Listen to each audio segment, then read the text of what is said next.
Ya, Ya, dan juga hadir juga di tempat kita pada hari ini seorang em, apa ya, wanita ya, wanita wanita cantik ya. Bernama Kak Indah. Halo Kak Indah, apa kabar Kak Indah? Halo Kak, selamat pagi. Kabar saya baik. Selamat pagi, apa kabar? Kabarnya luar biasa. Luar biasa. Selamat pagi juga Prof. Warke, selaku dosen saya. Selamat pagi, Om Swastiastu. Om Swastiastu, Dinda. Ya. Swastiastu. Ya, jadi Prof, seperti yang tadi saya sampaikan bahwa ini kita mencoba untuk membangun, mengkonstruksikan kalau kita bicara tentang budaya-budaya Indonesia, hari ini kita secara khusus ingin berbicara tentang Bali, Prof. Karena jujur kemarin itu diskusi dari teman-teman adalah bagaimana sih orang kok bisa tenang kalau kalau sampai ke Bali itu ya, Prof ya. Jadi banyak tempat wisata, tetapi kalau ke Bali itu kok rasanya nyes ya Prof ya. Nah tentunya itu salah satu halnya adalah karena kita itu hidup di, tentunya orang Bali menghidupi budayanya, orang Bali menghidupi eh, pola pikirnya yang itu tentunya sangat khas. Dan tentunya kita pengen tahu sejauh mana sih bisa dihidupi hingga saat ini di tengah modernitas di Indonesia yang begitu cepat ya Prof ya. Nah itu yang ingin kita ketahui toh, Prof dari diskusi kita ini. Nah begitu pula nanti Mbak Indah juga kita boleh sharing ya Mbak Indah ya. Kalau anak-anak muda zaman sekarang itu kan apa namanya gampang sekali tergerus dengan arus modernitas gitu loh, sehingga meninggalkan tradisi-tradisi yang dimiliki. Nah itu nanti kita ingin mengetahui sejauh mana. Jadi Prof, diskusi kita ini nggak terlalu formal sekali ya Prof ya. Namanya juga kita ini sekolah filsafat jalanan Prof. Jadi kita belajar dari jalan, kita belajar dari apa ya, siapapun dimanapun untuk kita sama-sama menyuarakan kedamaian di negeri ini Prof. Nah, Ya. saya akan memperkenalkan Bapak Ibu semua pembicara kita. Yang pertama adalah Profesor Dr. Inyoman Suarka. Beliau adalah seorang dosen dan guru besar dari Universitas Udayana bidang sastra Jawa kuno. Dan beliau menyelesaikan studi sarjana sastra Jawa di UNUD. UNUD itu Universitas Udayana ya Prof ya, Ya, ya betul. Bali. Dan Magister Humaniora di UGM Yogyakarta dan doktornya ilmu sastra di UGM Yogyakarta. Nah, kebetulan saya juga sangat menyukai sastra, Prof.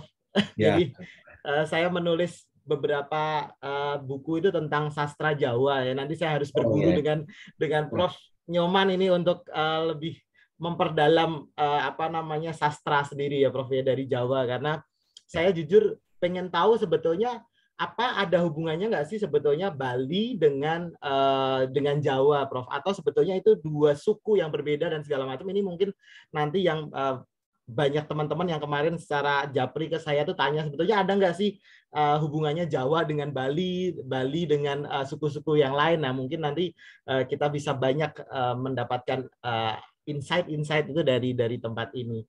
Nah, untuk yang pertama saya persilahkan Prof untuk apa bisa sharing memaparkan materinya. Untuk waktunya saya persilahkan ya Prof. Terima kasih Ya, Prof. ya. Terima kasih, Dik. Selamat pagi semuanya. Adik-adik, Selamat pagi. salam sehat selalu untuk kita semua dan salam sejahtera. Om Swastiastu, Namo Buddhaya, Assalamualaikum warahmatullahi wabarakatuh. Saya senang dengan bisa bergabung di acara ini sama adik-adik yang di tengah gempuran disruption, globalisasi dan sebagainya, masih ada sebuah komunitas yang memang peduli betul terhadap keberadaan budaya Nusantara, dan memang bagaimana kita ketahui kebudayaan itulah sebenarnya modal yang paling besar bagi yang namanya negara Indonesia. Jadi budaya itulah yang memang satu-satunya. Jadi kita adalah negara adi budaya, jadi bukan negara adi daya gitu. Jadi adi budaya. Artinya kita memang memanfaatkan betul budaya-budaya, ya, aneka ragam diversitas budayaan yang kita miliki di seluruh pelosok Nusantara ini. Nah, pada kesempatan ini saya mencoba bersama adik-adik ya mempelajari atau memahami tentang orang Bali ya. Jadi saya diberi judul oleh adik-adik ya, ini mahasiswa saya ini Indah kemarin cara pandang orang Bali, filsafat Bali dan sebagainya. Saya mau izin share ini dulu ya, share konten dulu. Bentar, Prof. Saya jadikan host dulu, Prof. Iya, Ya. betul.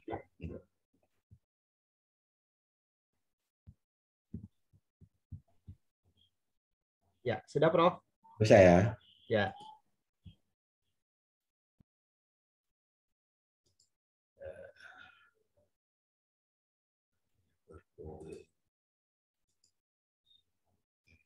Jadi sudah bisa tampak ya? Sudah, Prof. Ya. Jadi cara hidup orang Bali dan filsafat Bali gitu ya. Barangkali mungkin ya adik-adik kalau kami di Bali memang susah ya merasakan gitu ya sebagaimana Bali karena kita sudah memang berada di dalamnya. Tapi outsider mungkin seperti adik-adik yang datang ke Bali mungkin merasakan sesuatu ya. Ada apa gitu ya dengan Bali seperti pertanyaan tadi ya. Oke, coba kita melihat keberadaan Bali sendiri ya. Yang pertama adalah ini ya, filsafat hidup orang Bali itu ini, api darmaning kahuripan. Nah ini, api darmaning kahuripan. Jadi artinya bahwa ia memandang hidup, mulainya kehidupan itu adalah api. Panas namanya, teja ya. Jadi api di sini dia pahami baik dalam konteks fisik maupun konteks simbolik. Jadi api darmaning kahuripan. Jadi pertanda sebuah hidup itu adalah panas. Kemudian hidup itu dimulai dari panas gitu. Panas simbolik dan panas empirik tentu ya, panas api itu gitu. Nah, bisa kita lihat adik-adik kalau misalnya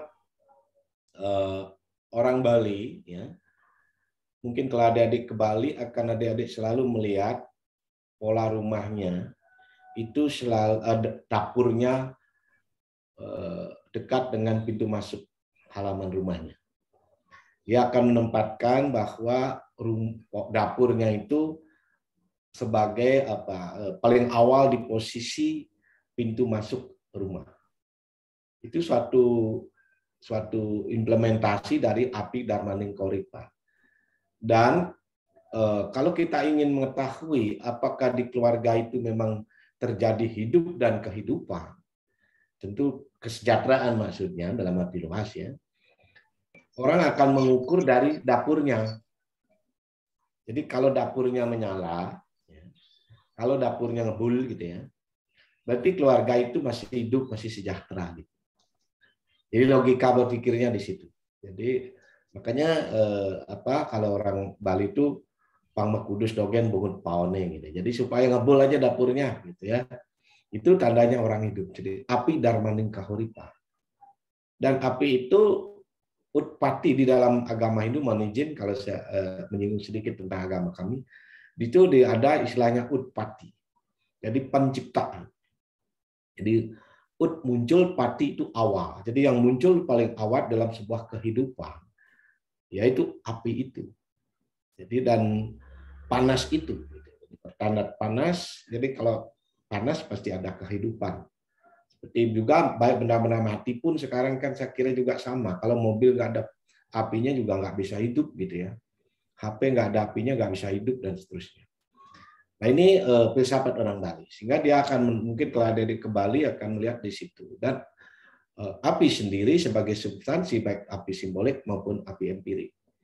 Dia selalu dekat dengan api. Jadi seperti itu. Dan api itu dianalogikan dengan wanita atau perempuan. Jadi api itu dapur itu ya analog dengan perempuan itu sendiri, ibu rumah tangga. Sehingga kalau perempuan Bali biasanya lebih awal lebih pagi bangun daripada suaminya. dan dia pagi langsung ke dapur, menyalakan kompor atau tungku gitu, menghidupkan api lalu memasak. Nanti bapaknya baru nyusul bangun gitu ya. Nah itu satu. Kemudian dalam kesehariannya dia akan seperti itu orang Bali. Nah kalau orang Bali sebenarnya sudah misalnya kalau orang tua itu sudah punya anak laki-laki lalu menikah. Nah kalau dia ingin memisahkan antara orang tua dengan keluarga berikutnya, anak menantunya, yang dipisahkan itu dapurnya pertama. Jadi dapurnya pisah dia. Nah itu dikatakan sudah berpisah diri, walaupun tempat tidurnya masih, ruang tidurnya masih dalam satu rumah, tapi itu dapurnya itu sudah bisa. Pertanda dia sudah pisah. Itu dalam kehidupan sosial ya, seharian orang Bali. Sehingga ada di Bali itu akan lihat di situ. Nah, jadi target pertama orang Bali adalah utpati, mencipta. Jadi creator gitu sebenarnya. Makanya jadi job creator dia gitu. Jadi dia karena utpati tadi mencipta. Nah ini apapun kemudian yang masuk dalam ke Bali ya dengan pola seperti itu tadi, maka akan diolah. Apapun yang masuk ke Bali sampai di Bali akan di-create gitu ya, diolah lagi, tidak pernah diterima mentah-mentah. Nah inilah, dan di Bali pada hari ini kita sangat sulit menemukan unsur genialitasnya, originalitas itu hampir kita tidak temukan karena sifat tadi itu, create-nya itu, apapun masuk di-create, diolah lagi, maka muncullah ciptaan-ciptaan baru atau hibriditas. Ini filsafatnya. Kalau dia melihat mulai kehidupan. Kemudian diperkuatkan kemudian dalam sistem sosialnya dia memandang kehidupan ada dua atau yang maknanya sama sebenarnya. Silih pati, silih urip atau salunglung sebayan takar.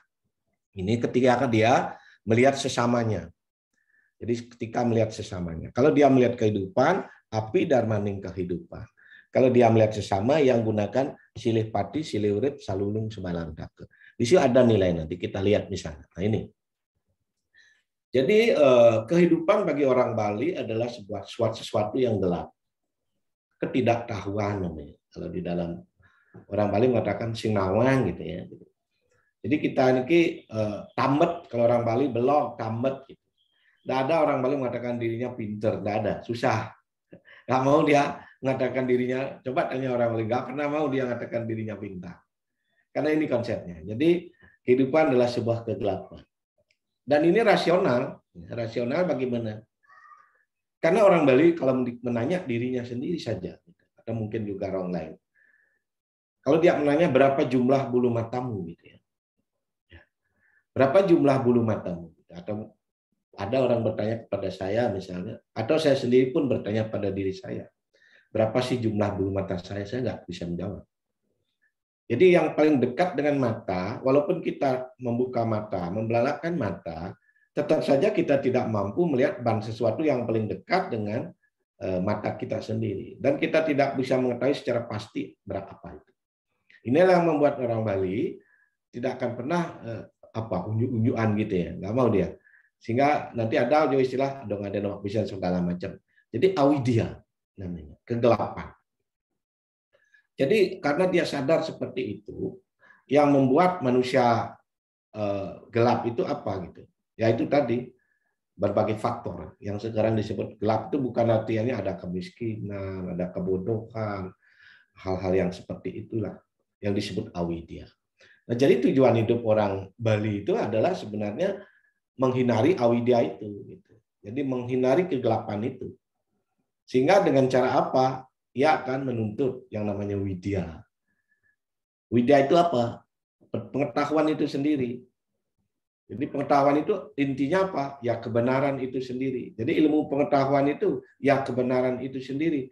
Sehingga orang Bali akan mencari menjadi tujuan utamanya adalah kebenaran yang memang di dalam bahasa Hindu kebenaran itu disebut dharma.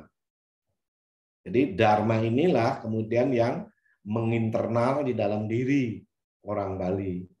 Jadi sehingga dia susah sekali kalau dia menganggap sesuatu benar, kebenaran, diyakini kebenarannya, maka dia akan susah sekali untuk bisa berubah. Nih, jadi filsafatnya dia mengejar widya, mengejar pengetahuan, mengejar kebenaran. Di mana sumber kebenaran itu yang disebut Weda. Jadi wahyu yang widi. Ini filsafatnya tentang kehidupan. Inilah sebabnya ya kalau orang Bali kemudian mengimplementasikan kehidupan itu sebagai kesempatan untuk memperbaiki kualitas diri gitu ya. Jadi memperbaiki kualitas diri sehingga ia akan menyusun dirinya nawang bisa dadi. Jadi kalau dia belum nawang, belum bisa, belum dadi, dia tidak menganggap dirinya manusia. Dia akan menganggap dirinya jatme. Gitu. Makanya kalau kita lihat di dalam orang Bali, dia akan menggunakan istilah manusia bagi orang yang telah mempunyai proses. Jadi kalau menggunakan orang itu berarti belum tentu manusia menurut orang Bali. Tadi orang Bali itu ada dua kata di sana. Jelmo atau jatme, dan kemudian manusia. Jadi untuk berkualitas, jatme itu sesuatu yang lahir. Ketika orang dilahirkan namanya jatme. Kemudian ketika dia mencapai kualitas dirinya, skala spirit maupun rohani, jasmani, maka dia akan disebut manusia. Terutama ketika dia menemukan widya ini. Maka baru dia namanya manusia. Jadi ini, makanya upacaranya di Bali misalnya dia tidak menyebut jatmo yadnya, tidak. Pasti manusia yadnya gitu. Karena proses dari jatme manusia orang menjadi manusia gitu. Ini beda kata di dalam. Nah, prosesnya apa ini? Nawang bisa dadi. Nawang itu tahu dulu dia. Mengenai kebenarannya. Jadi sesuatu harus diketahui dulu kebenarannya, knowledge-nya, ilmunya. Jadi karena ilmunya sudah diketahui, maka harus dilanjutkan lagi menjadi bisa gitu. Bisa itu mampu keterampilannya. Barulah dia menjadi. Jadi itu bisa jadi orang, jadi itu juga berarti legal. Jadi profesional. Gitu. Jadi tidak bisa dibalik. Jadi dulu baru nawang, baru belajar, baru bisa enggak.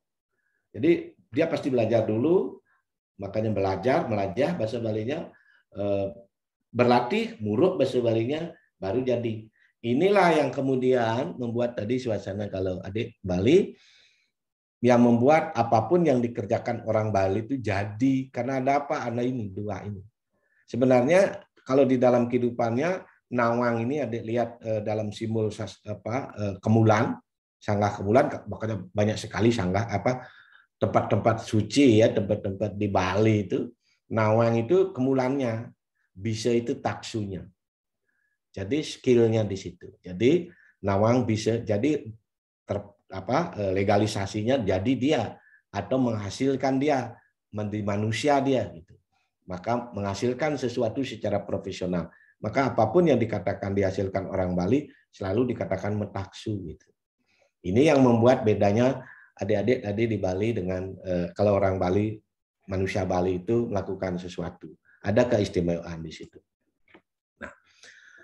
Kesadaran orang Bali terhadap dirinya pertama itu selalu menganggap dirinya sebagai kaule, hamba. Yang di Jawa itu disebut kaule ya. Kaule juga sama hamba. Mengenai di Jawa ada manunggaling kaulo Gusti gitu ya. Sama itu dari Pak. Ini bisa kita pahami dari aksaranya orang Bali yang juga berasal dari Jawa. Ya. Ono Coroko. Tapi kalau orang Bali menyebut Hane Carake gitu ya. Jadi ini dibaca 3 kali ya. Kalau kami di Bali, kita di Bali ya, itu membaca Hane Caraka itu tidak sekali, 3 kali tatanan baca. Pertama dibaca H saja, satu saja dibaca suku kata H itu A alfa nihilum. Jadi kosong. Di Bali disebut embang. Makanya orang Bali kalau masyarakat Bali ya ditanya embang gitu. Dan dia sangat mengutamakan adanya embang. Sebenarnya orang Bali nggak suka dengan hidup sesak, itu nggak suka. Dia selalu mencari embang, ya, celah, ya, ruang gitu ya, kosong. Lalu dibaca 2 hana, Sama dengan bahasa Jawa, ono, ada. Jadi kalau kita lihat tadi ada, tiada. Jadi ada dan tiada. Jadi oleh bisa katakan ada dari yang tiada. Jadi orang Bali selalu melihat dan mengembalikannya nanti kepada yang tiada lagi, yang alfa tadi, yang kosong tadi. Sebagai apa? Sebagai caraka ini. Ya, ini yang saya sebut kaula, caraka. Ini filsafat orang Bali, dan dari sini kita melihat bahwa orang Bali itu kan selalu rendah hati. Karena merasa dirinya hamba. Jadi ada nilai yang menginternal itu akan selalu seperti itu, menganggap dirinya kaula gitu ya. Nggak mau dia tinggi hati gitu, disuruh berkompetisi. Ini biasanya itu kalau orang sudah menginternal dia jarang sekali mau menunjuk berlebihan begitu gitu ya. Ini kita lihat ya, ada nilai yang menginternal di dalam diri masyarakat Bali sehingga dia akan cenderung yaitu tadi rendah hati ya. Jadi rendah hati, hormat, sopan gitu karena dia merasa itu ceroko itu seorang hamba ya. Ini. Jadi walaupun di Bali ada raja segala macam itu ya, keraton, bukan di situ dia justru basicnya. Ya basicnya ada di sini. Raja sekalipun, ratu sekalipun dia tetap haula gitu ketika dia menghadap Sang Hyang Widi. Nah, ini kalau kita lihat di masyarakat ketika pemimpin agama matur ya menyampaikan memanjatkan doa kepada Yang Widi atau Tuhan, ya akan kentara sekali, tidak ada istilah pedana, tidak ada istilah cekorde, debat enggak ada, semuanya disebut kaula gitu ya. Ini hal yang benar. Nah, karena merasa kaula maka dia akan berbakti. Berbakti kepada guru. Jadi bakti dan ini melanjutkan di tataran teologinya, ia akan menjadi serada, meningkatkan keyakinannya gitu ya. Maka ada dua kata serada dan bakti. Itu yang lahir pada diri menginternal dalam diri orang Bali sehingga ketika dia serada dan bakti kepada guru, yang pertama guru swadhyaya Tuhan, inilah dia selalu melakukan aktivitas ritual ya, berbakti kepada Tuhan. Gurunya yang pertama, guru swadhyaya. Jadi orang Bali setiap hari mungkin ya adik-adik kalau ke Bali itu banyak sekali aktivitas-aktivitas ritual yang berhubungan dengan Tuhan, gitu ya. Jadi swadhyaya, karena dia merasa kaula dan wajib melakukan berbakti kepada gurunya. Tuhan adalah guru. Kemudian kepada orang tuanya, jadi guru rupake. Jadi orang Bali sangat bakti ya pada gurunya, ya guru rupake, termasuk leluhurnya. Jadi orang tua yang masih hidup maupun orang tua yang telah mendahului yang disebut dengan betara guru atau betara kawitannya ya. Ini peradaban asli Nusantara ya. Jadi rupakenya. Di sini kalau kita lihat bagaimana ada Tuhan, kemudian leluhur. Jadi kedua ini berimbang ya, kalau kita lihat di situ bagaimana terjadi. Kemudian juga orang Bali selalu berbakti kepada Wisese. Guru Wisese itu pemerintah. Jadi makanya tidak heran kalau misalnya program-program pemerintah itu biasanya sukses di Bali gitu.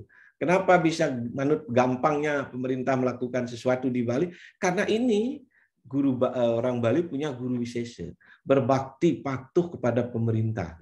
Jadi pemerintah itu dianggap guru gitu. Dari 4 guru itu. Nah, kemudian juga pengajian. Sistem pendidikannya di guru-guru sekolah ya, itu juga guru sekolah, dosen adalah guru gitu. Dan wajib siswa murid-muridnya berbakti. Inilah jadi dari kata ceraka, kaula ini menimbulkan bakti lalu meningkatkan seradanya, keyakinannya. Ya. Kemudian dengan sesama ini yang saya katakan tadi ya. Jadi orang Bali akan melihat sarwa wastu. Jadi semua kehidupan, unsur kehidupan ini tidak hanya manusia, binatang, alam, tumbuh-tumbuhan, termasuk alam itu sendiri. Sarwa wastu. Silih pati, silih urip. Jadi kita saling bergantungan. Gitu. Tidak bisa hidup sendiri. Gitu. Ya, jadi ini ada banyak lontar, ada banyak referensi tradisional yang bisa kita manfaatkan itu. Sehingga orang Bali sangat fanatik terhadap lingkungannya. Gitu ya. Ya dalam hal ini kadang-kadang susah ya membangun di Bali itu pemerintah Nanti banyak pertimbangannya tadi karena dia melihat itu. Silih pati silih urip. Dan diam juga salunglung sabayan tako. Ini solidaritas. Solidaritasnya tinggi. Ya, kalau kita lihat salunglung sabayan tako yang berbentuk di dalam desa adat. Makanya di Bali ada istilah desa adat. Inilah yang menjadi dasarnya.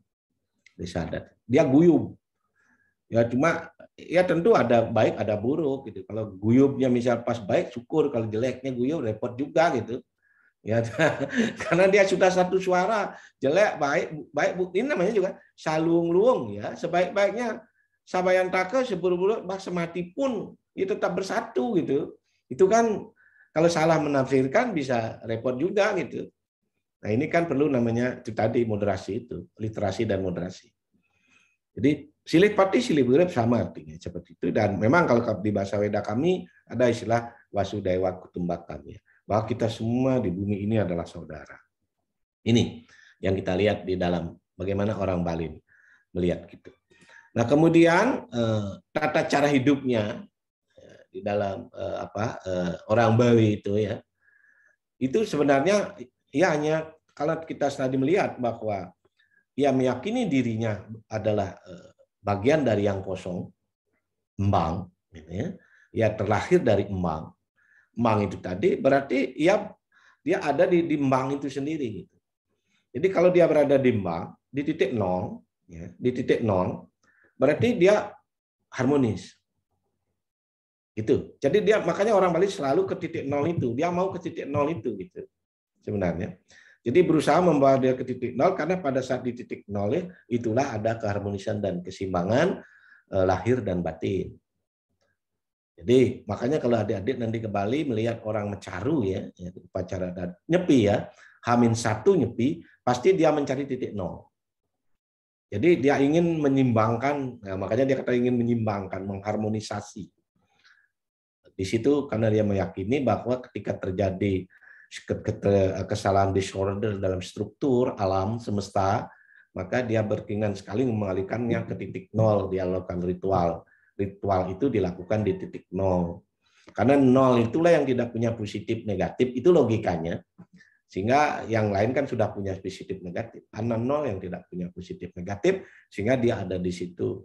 Ini keyakinan yang menjadikan orang Bali mungkin nanti kalau ada di Kebeli, kenapa di Bali banyak sekali ada perempatan-perempatan, dan di sana sering adik-adik melihat ritual-ritual keseimbangan keharmonisan alam itu. Jadi itu sebenarnya kata kuncinya dia apa? Karena dia melihat keseimbangan apa? Keseimbangan antara Buana Agung dengan Buana Alit. Jadi alam semesta dengan diri manusia itu harus seimbang.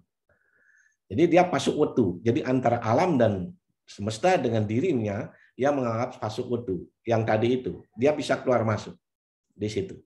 Jadi punya analogi. Di alam ada unsur air, di dalam tubuh ada unsur air. Gitu, itu pengertiannya dia. Di alam ada benda padat, di dalam tubuh ada padat, dan seterusnya. Itu namanya pasuk wetu. Cara dia melihat hubungan antara dirinya sendiri dengan alam, gitu. Sehingga ini mendasari keyakinannya yang saya katakan tadi, ketika dia bagaimana dia memelihara alamnya, orang Bali. Dia selalu menggunakan konsep Buana Agung, Buana Alit atau pasuk wetu. Gitu ya. Nah, inilah kemudian dia implementasikan, mungkin adik-adik sering dengar yang namanya Trihita Karana di Bali. Ketika orang Bali berhubungan dengan Tuhan, Parhyanga. Jadi di Tuhan itu akan dimanifestasikan dalam berbagai peran dan fungsinya. Makanya di Bali banyak sekali adik-adik lihat tempat-tempat suci itu. Ya karena peran fungsi Tuhan itu disesuaikan dengan berbagai kebutuhan manusia maupun juga tumbuh-tumbuhan dan hewan. Jadi semua itu disampaikan. Itu paryangan. Jadi hubungan antara manusia dengan Tuhan. Lalu hubungan antara manusia dengan manusianya, pawongannya. Ya, dan di sini kita lihat konsep-konsep juga ada ya di pawongan orang Bali. Makanya merasa nyaman kalau ke Bali itu karena ada konsep pawongan. Jadi pawongan itu dia sudah menjalin hubungan sesama itu. Siapapun dia. Nanti dia punya konsep yang namanya nyame. Jadi semua orang yang datang ke Bali disebut nyame gitu, saudara gitu. Kalau bahasa Indonesia saudara ya, nyame itu, saudara. Dianggap saudara semua, ini saudara kita, ini saudara kita, nyame gitu. Semua nyame. Sehingga ini menjadi nyame beraya gitu. Jadi menjadi suatu kesatuan, nyame itu semua menjadi nyame. Dan yang kedua pelemahan, ini alam. Jadi bagaimana dia menjaga hubungannya dengan alamnya sendiri. Gitu. Jadi ya tetap menjadi dasar karena ini tadi ketika terjadinya kerusakan antara Buana Agung, Buana Alit pun akan mengalami kerusakan, terutama ketika pelemahan rusak, maka pun diri manusia juga rusak, terkontaminasi. Nah ini saya katakan tadi, kemudian ketika bagaimana ia menjaga hidup pola bermasyarakatnya, maka dia selalu menyambung beraya, solidaritas hidup berdampingan, bukan bersanding, bersaing. Ya. Jadi dia solidaritas hidup berdampingan atau bersanding, ya, bukan bersaing. Orang Bali itu tidak suka bersaing sebenarnya. Ini kelemahannya. Ya. Karena saya katakan tadi itu, jadi orang Bali itu tidak. Coba adik-adik kalau lihat aja mau dia begini, tidak mau dia. Jadi kecuali ya mungkin yang sudah orang Bali tidak lahirnya betul-betul di Bali, mungkin sudah keluar barangkali dia karena pengaruh budaya, sosial budaya yang di luar. Tapi kalau dia masih ada di Bali, sulit, itu susah sekali dia diajak bersaing gitu. Kalau bersanding mau dia berdampingan, gampang di Bali. Jadi menyambung beraya, kemudian ini yang menjadi pengendalinya orang Bali, yang disebut Rikaya Parisude. Jadi kalau dia berkata hati-hati, kalau dia berkata berucap itu pasti hati-hati. Kemudian kalau dia berpikir juga berhati-hati, kalau dia berbuat juga berhati-hati. Karena semaksimal mungkin biasanya ya, tapi yang namanya manusia juga tidak ada yang sempurna. Tapi di idealnya dia, ideologinya dia itu adalah selalu yang sude, yang bersih gitu ya. Kalau berpikir harus jernih, berkata harus baik, sopan gitu ya. Berbuat harus santun dan ramah dan seterusnya. Ini yang disebut 3 modal untuk bisa menyambung beraya gitu. Nah, dimanapun kalau misalnya adik-adik ketemu orang Bali ya kan selalu mudah menyambung beraya. Jadi bersaudara bermasyarakat dengan mudah dia. Gitu. Kemudian ini yang menjadi semacam keyakinan hukumnya dia. Jadi kalau dia berbuat baik, hasilnya dia akan percaya bahwa hasilnya akan baik. Kalau dia berbuat jahat, maka hasilnya dia akan jahat. Sehingga orang Bali berusaha gitu ya. Pasti berusahanya dia baik gitu, berbuat sebaik-baiknya walaupun ya namanya manusia, akhirnya dia mungkin juga ada kesalahan-kesalahan pasti ada gitu. Tapi dasarnya ideologinya, ideologi hukumnya namanya hukum karma pala. Jadi sangat takut sekali orang Bali itu berbuat kejahatan atau salah itu. Nah, kemudian dia akan dia percaya juga terhadap yang namanya 2 perbedaan, baik buruk ya, tinggi rendah, kaya miskin. Tetapi dia bukan membedakan untuk mempertentangkan. Kalau orang Bali itu lebih suka yang berdua yang berbeda itu dipasangkan. Jadi bapak ibu bukan dibedakan tapi dipasang. Nah, ketika dipasang inilah sesuatu itu baru bermanfaat, beroperasi. Inilah yang menyebabkan sekali lagi apapun yang masuk ke Bali ketika dia misalnya dilihat bineda dengan yang Bali, berbeda dengan yang Bali, dia akan olah itu semaksimal mungkin dia akan membuat pasangan dulu. Jadi bukan langsung di frontal, dipasangkan dulu gitu. Ini. Jadi itu disebut ruo bineda. Nah ini kalau dia menghargai teman-temannya, saudara-saudara yang dari luar Bali masuk ke Bali, itu disebut desa Kalapatra, yang akan memahami bahwa setiap ruang, setiap waktu, setiap personal, agen, itu akan membawa tata cara kehidupan yang berbeda-beda. Ini disebut di Bali desa Kalapatra, desa Maucara. Jadi dia akan menyadari itu, sehingga dia tidak akan memaksakan orang luar itu datang ke Bali untuk ini gitu, tidak. Dia akan menghargai. Nah, sepanjang kemudian yang masuk itu tentu kan harus menyesuaikan gitu. Jadi dia tidak dia akan ada, disitulah terjadi negosiasi yang menawarkan itu. Jadi kami punya begini, Anda punya di situ, kalau dipasang kayak apa ya gitu. Bukan dipertentangkan, kalau dipasangkan seperti apa jadinya gitu. Kira-kira seperti itu. Nah, yang terakhir juga karakter orang Bali ini ada namanya aget dan jengah. Ini orang Bali itu selalu bersyukur gitu ya, aget gitu ya. Kalau sudah kecelakaan berat pun gitu sudah dibilang aget ya enggak mati gitu ya. Selalu begitu ya. Dan kemudian dari situ ya akan jengah gitu. Ini ada spirit bangkit. Jadi jengah ini spirit bangkit ini ada dua ya. Jengah positif dan jengah negatif. Kalau dia jengah positif dia akan menjadi orang yang sukses. Tapi kalau jengahnya mengarah negatif dia akan balas dendam. Ini mirip seperti syirik di Amerika di Makassar ya. Jadi orang Bugis syirik. Tapi di Bali jengah. Jadi spirit bangkit itu. Makanya jengah itu kalau mesti diarahkan ke positif. Kalau dia ini yang membuat orang Bali memiliki kompetensi atau daya saing sebenarnya untuk bisa berkompetisi karena jengahnya dia. Jadi kalau jengah dalam di negatif ya balas dendam dia. Nah, ini karakternya ya. Jadi ada orang Bali itu aget dan jengah. Nah, ini yang saya katakan tadi, yang terakhir ya, yang paling menonjol yang saya katakan tadi tentu ada banyak jargon-jargon, ada game yang mencerminkan, merepresentasikan bagaimana orang Bali itu sih gitu ya. Ini yang sering adik-adik ketemu ada Doden awak bisa. Ini yang paling suka membuat orang Bali Doden awak bisa. Ia tidak akan pernah mau menyebut dirinya bisa gitu ya. Ya saya coba ya gitu. Pokoknya gitu aja dia. Kayak seperti itu. Kan biasanya kalau orang lain kan mungkin langsung aja mau gitu. Kalau dia aduh gimana ya malu aku. Aduh, sebentar ya. Banyak sekali alasannya Doden awak bisa gitu. Jadi seperti ini karena ada nilai ini menginternal di dalam sikap dan perilaku. Nah, bagaimana tentang kebudayaan Bali? Ini mungkin yang sangat berbeda, boleh saya katakan sangat berbeda dengan yang di luar Bali. Ya. Jadi saya sebut pohon kebudayaan. Jadi pohon itu dalam arti sesuatu yang bersifat integratif, ya, menunggak, mengintegrasi segalanya. Sebenarnya ada 4 pilar pokok yang menjadi unsur hakiki dari kebudayaan Bali. Yang pertama agama Hindu Bali. Jadi agama Hindu suku Bali. Di agama Hindu suku Bali ini seperti akar tunggangnya dia. Segala sesuatunya bersumber dari agama itu. Jadi agama Hindu Bali menjiwai kebudayaan Bali. Di situ.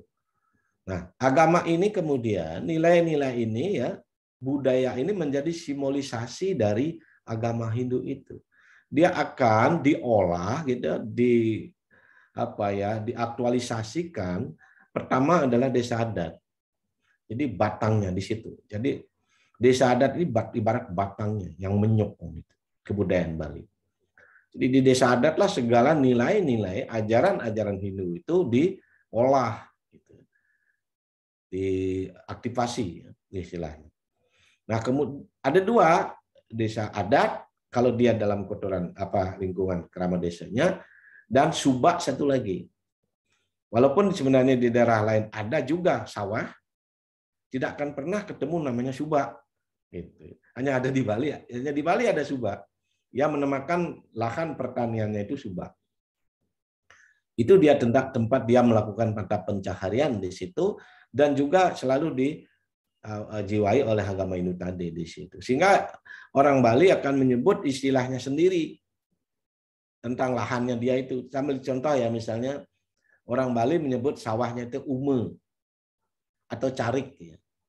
Mungkin di Jawa saya tidak tahu apa istilah bahasa Jawa. Mungkin sawah juga ya kalau di karena ada kata sawah lunto. Tapi kalau di Bali sebenarnya dia tidak menyebut sawah dia. Ya dia sebut ume dan carik. Kenapa gitu? Karena itu tadi ada menganggap subak ini juga bentuk implementasi atau aktualisasi representasi dari ajaran Hindu. Nah, ada ceritanya ketika kemudian dulu Durga saktinya Siwa yang namanya Uma lalu mengalami transformasi karena melakukan hal-hal yang marah gitu ya, geram gitu, lalu dia dikutuk menjadi Durga. Nah, ketika dia diturun ke dunia, kemudian menjalani hukumannya, lalu dia mengakhiri hukumannya sebagai Durga itu di tempat orang bertani itu. Nah, sejak itu dia mengakhiri Durga mengakhiri hukumannya sebagai Durga, lalu kembali menjadi Dewi Uma. Maka diperingatilah tempat orang Bali bertani itu disebut Ume, gitu ya. Sawah itu disebut Ume. Carik itu artinya cecak, ya. Carik dia akhir artinya. Jadi karena di situ dia memang mengakhiri, sehingga sawah bagi orang Bali itu sesuatu yang suci. Jadi seperti itu dia melihat. Jadi subak itu ya itu tadi semuanya berdasarkan ritual. Jadi kalau di tempat lain mungkin ya sawah tinggal sawah gitu, tempat menanam padi bercocok tanam. Kalau di Bali tidak hanya seperti itu. Ada perlakuan-perlakuan yang sifatnya tadi itu yang saya katakan ketika simbangan antara skala dan skala. Nah, kemudian seni, yaitu ada seni budaya dan apapun istilah yang lainnya. Jadi seni ini, kemudian itulah ibarat bunga, daun, dan buahnya yang biasanya ini bisa kita nikmati oleh siapapun yang datang ke Bali. Ini, jadi pohon kebudayaan orang Bali itu seperti itu. Karena di tempat lain mungkin saja antara agama dengan adat dengan budayanya tidak nyambung, ya. Bisa jadi tidak sinergis dia. Tapi di Bali ini ada hal yang unik sedikit, di mana antara agama dan itu adalah ada budaya, ada sistem sosial apapun itu mengintegrasi semua menjadi satu kesatuannya. Ini yang menjadi unik Bali itu. Dan Bali ya, kemudian Bali mengapa dia selalu bisa adaptif langgeng gitu ya, terus ada Bali itu. Karena tadi hibrid. Dia sejak awal dia hibrid. Jadi hibrid itu dari mana saja masuk dia bawa, dia ambil gitu ya, dia kawinkan. Sehingga ini sebenarnya teori hibrid dia pakai. Kalau kita lihat kan biasanya orang kalau hibrid itu ya hasil persilangan itu menjadi unggul. Ya kalau nanti ini mangga lokal dikawinkan dengan mangga ini hasilnya hibrid bagus gitu ya, unggul dia. Jadi kalau orang Indonesia asli gitu ya kawin dengan bule atau apa, makanya dia akan menjadi artis gitu kira-kira ya. Yang Indonesia aslinya jadi pendukung-pendukungnya saja gitu kan. Jadi hibrid dia, jadi sifatnya seperti itu. Untuk mencapai sesuatu yang unggul ya adaptif. Makanya kalau ditanya yang mana sebenarnya kebudayaan asli Bali itu enggak ada, susah kita identifikasi. Tapi dari mana dia? Ya dari mana saja ada. Ketika di Bali dia hibrid lagi gitu. Jadi selalu begitu. Adaptif yang menyesuaikan kan, jadi selalu adaptif, selektif, lentur, inovatif begitu. Ini ciri-ciri kita di Bali, kebudayaan Bali itu. Jadi sekalipun seberapapun modernnya, apalagi sekarang post modern, kebudayaan Bali akan menyesuaikan seperti itu. Ambillah contoh misalnya sekarang di zaman post, zaman dunia maya, kebudayaan Bali sudah bertransformasi ke kebudayaan maya. Gitu. Jadi kan bisa dilihat ketika misalnya orang pada khawatir gitu ya. Ketika pesta kesenian Bali kemarin mesti digelar secara luring gitu. Tapi akhirnya seni-seni sekarang semua lari ke digital termasuk seni Bali itu. Sudah lari ke situ. Ya karena ini tadi sifatnya lentur, ini hibrid tadi dia akan ruang dan waktu selalu melihat seperti itu. Nah, kemudian ini yang saya katakan. Karena integrasi antara tadi, maka orang Bali menempatkan kebudayaannya di hati sanubari. Ini, jadi dia akan selalu menempatkan kebudayaan itu di hati sanubarinya. Yang ini menjadi rasa syukur orang Bali ya, di mana-mana dia akan bawa kebudayaannya. Jadi orang Bali kan bawa kebudayaannya di mana-mana saja dia. Kalau dia termasuk keluar negeri sekalipun dia bawa itu, karena dia simpan di hati sanubari. Strategi pemajuannya sama ya, dalam sebagai yang dirancang oleh pemerintah. Kemudian ya memang dulu kan rancangan pemajuan kebudayaan itu memang banyak inspirasinya dari Bali. Orang Bali mulai dengan pelindungan, dia selalu melestarikan orang Balinya tadi dengan Nawang Bisedadi itu. Jadi dia akan memperkenalkan kebudayaan Balinya itu sejak kapan? Itu kita lihat. Kalau saya lihat di dalam lontar-lontar pengenalan budaya dan seni Bali itu dimulai dari bayi masih ada di dalam kandungan. Jadi sudah dibisiki dengan nyanyian-nyanyian Bali tradisional, dengan gamelan-gamelan Bali tradisional gitu. Jadi sejak bayi di dalam kandungan.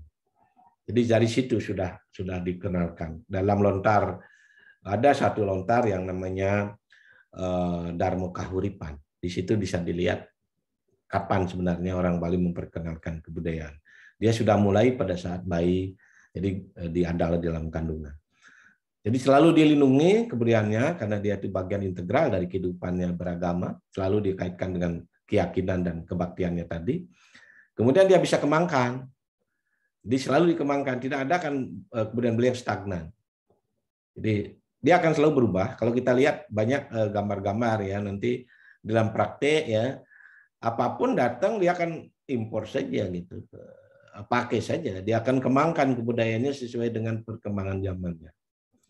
Dan dia selalu manfaatkan dalam kehidupan sehari-hari budayanya.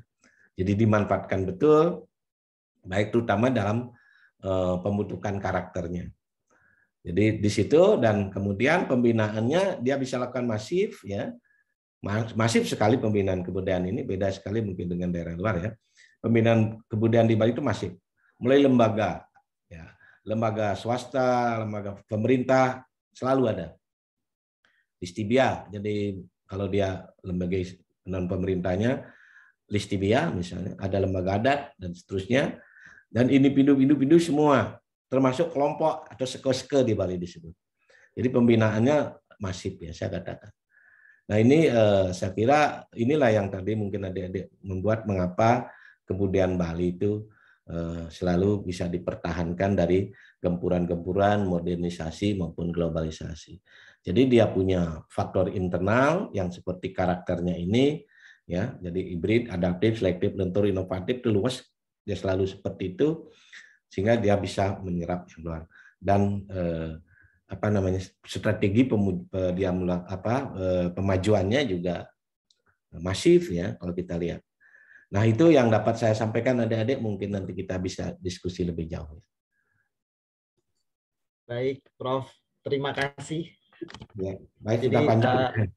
Panjang lebar. Kita sebetulnya Prof, akhirnya kita tahu banyak ya Prof ya, ada kesamaan-kesamaan, irisan-irisan yang dengan kemarin waktu kita diskusi tentang Sunda Prof akhirnya. Ya, bagaimana bagaimana harmoni menjadi tujuannya, terus bagaimana hubungan manusia yang satu dengan yang lainnya dan segala macam itu tadi sudah tergambar Prof. Jadi kalau kita melihat Bali ini ternyata menarik sekali ya Prof ya, bagaimana tadi Prof juga menggambarkan bahwa ada ikatan yang cukup kental antara agama dan budaya dan menjalankannya ya Prof ya.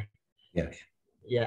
Terima kasih Prof Nyoman untuk sharingnya, untuk kita akhirnya bisa bertualang nih secara filosofis ya, secara alam pikir kita bisa tahu ternyata Bali itu sangat seksi ya, sangat menarik kalau kita bisa melihat dalam konteks kekinian, dan itu pun juga tidak ketinggalan zaman. Itulah kenapa mungkin ya habis ini mungkin Kak Indah mau sharing kenapa anak muda pun ya kalau di Bali pun dengan percaya diri masih menggunakan baju adatnya, dengan percaya diri masih menghidupi kebudayaannya, dan itu menurut saya menjadi poin penting untuk anak zaman sekarang mempunyai identitas dari budaya yang mereka miliki dalam kehidupan berbangsa. Nah, Kak Indah, saya persilahkan Kak Indah untuk sharing materinya untuk kita nantinya nih teman-teman penikmat ya, peminat falsafah Indonesia ini bisa tahu nih, karena di sini tuh ada yang dari mana-mana, ada dari Lampung, ada dari Semarang, ada dari Bogor, ada dari Jakarta, macam-macam latar belakang, dan ternyata kita bisa banyak sharing mengenai budaya Bali. Monggo Kak Indah, mangga. Baik, terima kasih Mas Nino. Mohon saya izin ini ya, share screen sebentar. Oke. Sudah terlihat mungkin ya? Sudah. Ya, sudah Kak Indah. Baik. Di sini mungkin saya sampaikan perkenalan diri dulu. Perkenalkan, saya Nilo Putri Indah Wahyuni, bisa dipanggil Indah. Saya sekarang sedang menempuh studi pasca sarjana saya di Universitas Udayana, program studi ilmu linguistik di ilmu budaya. Jadi Prof. Suarka adalah salah satu dosen saya juga. Dan saya di sini akan sharing mungkin mengenai bagaimana sudut pandangnya dari generasi muda gitu ya. Jadi generasi muda ini kan kita tahu mulai dari generasi milenial, mulai dari generasi X, Y, Z-nya ya, atau milenialnya Y, kemudian kitanya Z begitu. Kalau saya mungkin bisa dikategorikan sebagai generasi Z. Nah, seperti apa sih yang bisa atau yang ada di pandangan generasi Z secara umum gitu mengenai pola kehidupan atau pola hidup di masyarakat Bali dari sudut pandang generasi muda. Ya, seperti yang dikatakan Prof tadi, bahwa memang kita ini lahir di tengah aktivitas kebudayaan gitu. Yang sering kita lihat, ini gambar ini saya ambil dari tim kreatif Kriya Patrani Mautamunya Pantai Melasti-Masan. Jadi salah satu desa di Bali yang sangat mempertahankan tradisi ini, pemelastian ini. Nah, ini di gambar sebelah kiri ya, yang ini. Jadi salah satu upacara yang tujuannya adalah untuk membersihkan Buana Alit, Buana Agung yang disampaikan Prof tadi begitu. Nah, ada juga aktivitas seni yang kita sebut dengan tari kecak, mungkin sangat familiar ketika ke Bali pasti nontonnya tari kecak gitu kan. Nah, ini juga salah satu kebudayaan Bali ya kalau menurut saya dan saya lihat gitu, karena kami ini generasi Z itu lahir di tengah aktivitas kebudayaan, khususnya generasi Z di Bali begitu ya. Kemudian ada juga kita ketahui seni tenunan gitu, kebudayaan di Bali yang kita lihat sangat detail gitu ya. Nah, jadi di salah satu desa yang ada di Bali juga, namanya Tenganan Pegeringsingan, itu di daerah Karangasem, daerah timurnya Bali, itu memiliki kebudayaan atau bahkan bisa dikatakan sebagai ciri khas di sana gitu ya. Seni membuat kain gitu yang dipakai di sebelah kanan ini ya. Dan seni membuat kain ini tentunya terdapat perhitungan-perhitungan khusus gitu. Ada hitungannya, ada aturan khusus yang sangat diterapkan, dan bahkan ada beberapa tenunan kain dengan motif tertentu itu hanya boleh dibuat oleh kalau istilahnya penglingsir ya, atau para tetua atau senior begitu. Nah, seperti yang mungkin saya contohkan di kiri ini, jadi kurang lebih seperti ini bentuknya, dan ini pun tidak boleh sembarangan seperti itu kurang lebihnya. Jadi kebudayaan di sini sangat dijaga kental oleh masyarakat di desa tersebut. Kemudian ada juga kebudayaan yang Prof. Suharto sebutkan tadi, bagaimana aksara Bali yang berasal dari yang juga asal dari Jawa, kemudian di-create lagi di sini menjadi seninya orang Bali dengan karakternya yang mungkin bisa dilihat dari tulisannya cukup bulat gitu ya, dan gambar-gambar yang kemudian dimasukkan ke dalam lontar gitu. Nah, itu juga bentuk-bentuk kebudayaan yang mulai dilirik begitu oleh anak-anak muda saat ini gitu, karena mau tidak mau kita lahirnya itu memang di tengah aktivitas ini gitu. Jadi kita sebagai generasi muda itu melestarikan sifatnya gitu. Nah, ada juga yang paling menarik di sini adalah seni bangunan masyarakat Bali gitu. Seni bangunan atau arsitekturnya yang kalau kita lihat filosofisnya, masyarakat Bali itu membaginya menjadi beberapa tingkatan. Nah, makanya kita lihat kadang-kadang ketika di pura itu apakah boleh istilahnya wisatawan umum atau masyarakat umum lainnya boleh memasuki pura gitu. Boleh dengan batasan tingkatan tersebut, yang mana boleh dimasuki orang umum, yang mana boleh dimasuki untuk istilahnya dipertontonkan, ada sesuatu yang dipertontonkan kemudian kita boleh menonton di sana, atau yang mana yang memang khusus untuk sembahyang atau tingkatan yang paling utama gitu. Jadi memang seni bangunan atau arsitektur itu memang diatur sedemikian rupa tempatnya gitu. Nah, hal ini juga kita sebagai generasi muda itu lihat di sekeliling kita, dan kita terbiasa dengan pola-pola seperti ini. Nah, kemudian apa sebenarnya yang mendasari begitu ya, melatar belakanginya begitu. Kalau saya lihat di sini, memang nilai filosofisnya adalah Trihita Karana itu sendiri, bentuk-bentuk harmonisasi. Nah, kalau mungkin di kemarin di Sunda, masyarakat Sunda gitu ya, Sunda Wiwitan, mungkin disebutkan ada juga yang mirip tujuannya harmonisasi gitu, keseimbangan, kemudian kebijaksanaan, bagaimana bentuk pemuliaan, penghargaan juga sebagai pola-pola etika begitu ya.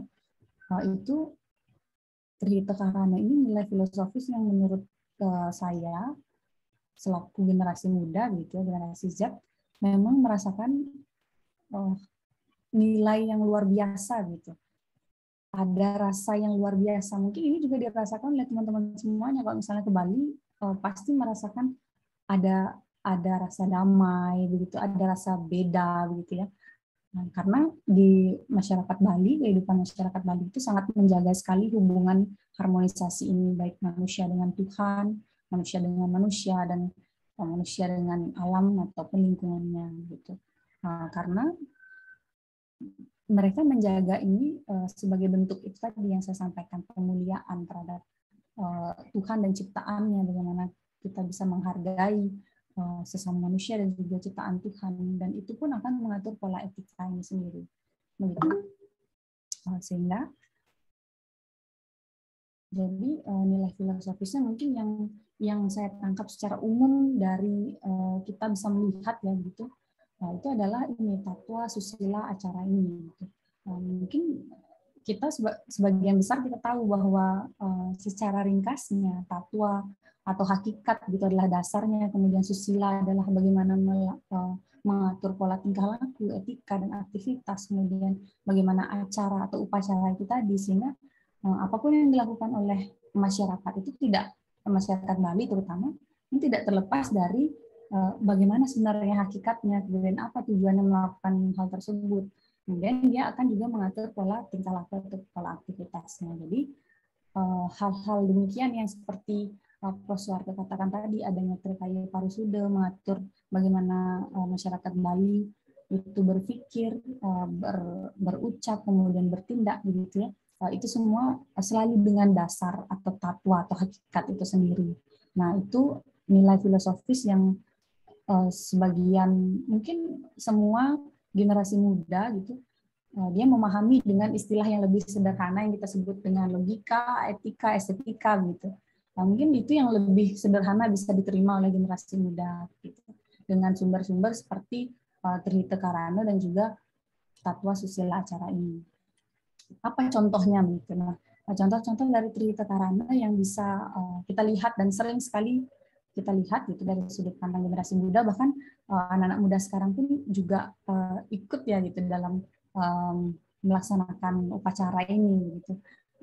Kalau kita bisa lihat dari gambar ini ada generasi muda yang juga walaupun dia melaksanakan upacara seperti ini ya tetap ikut di sana gitu. Jadi generasi muda ini juga sangat aktif begitu.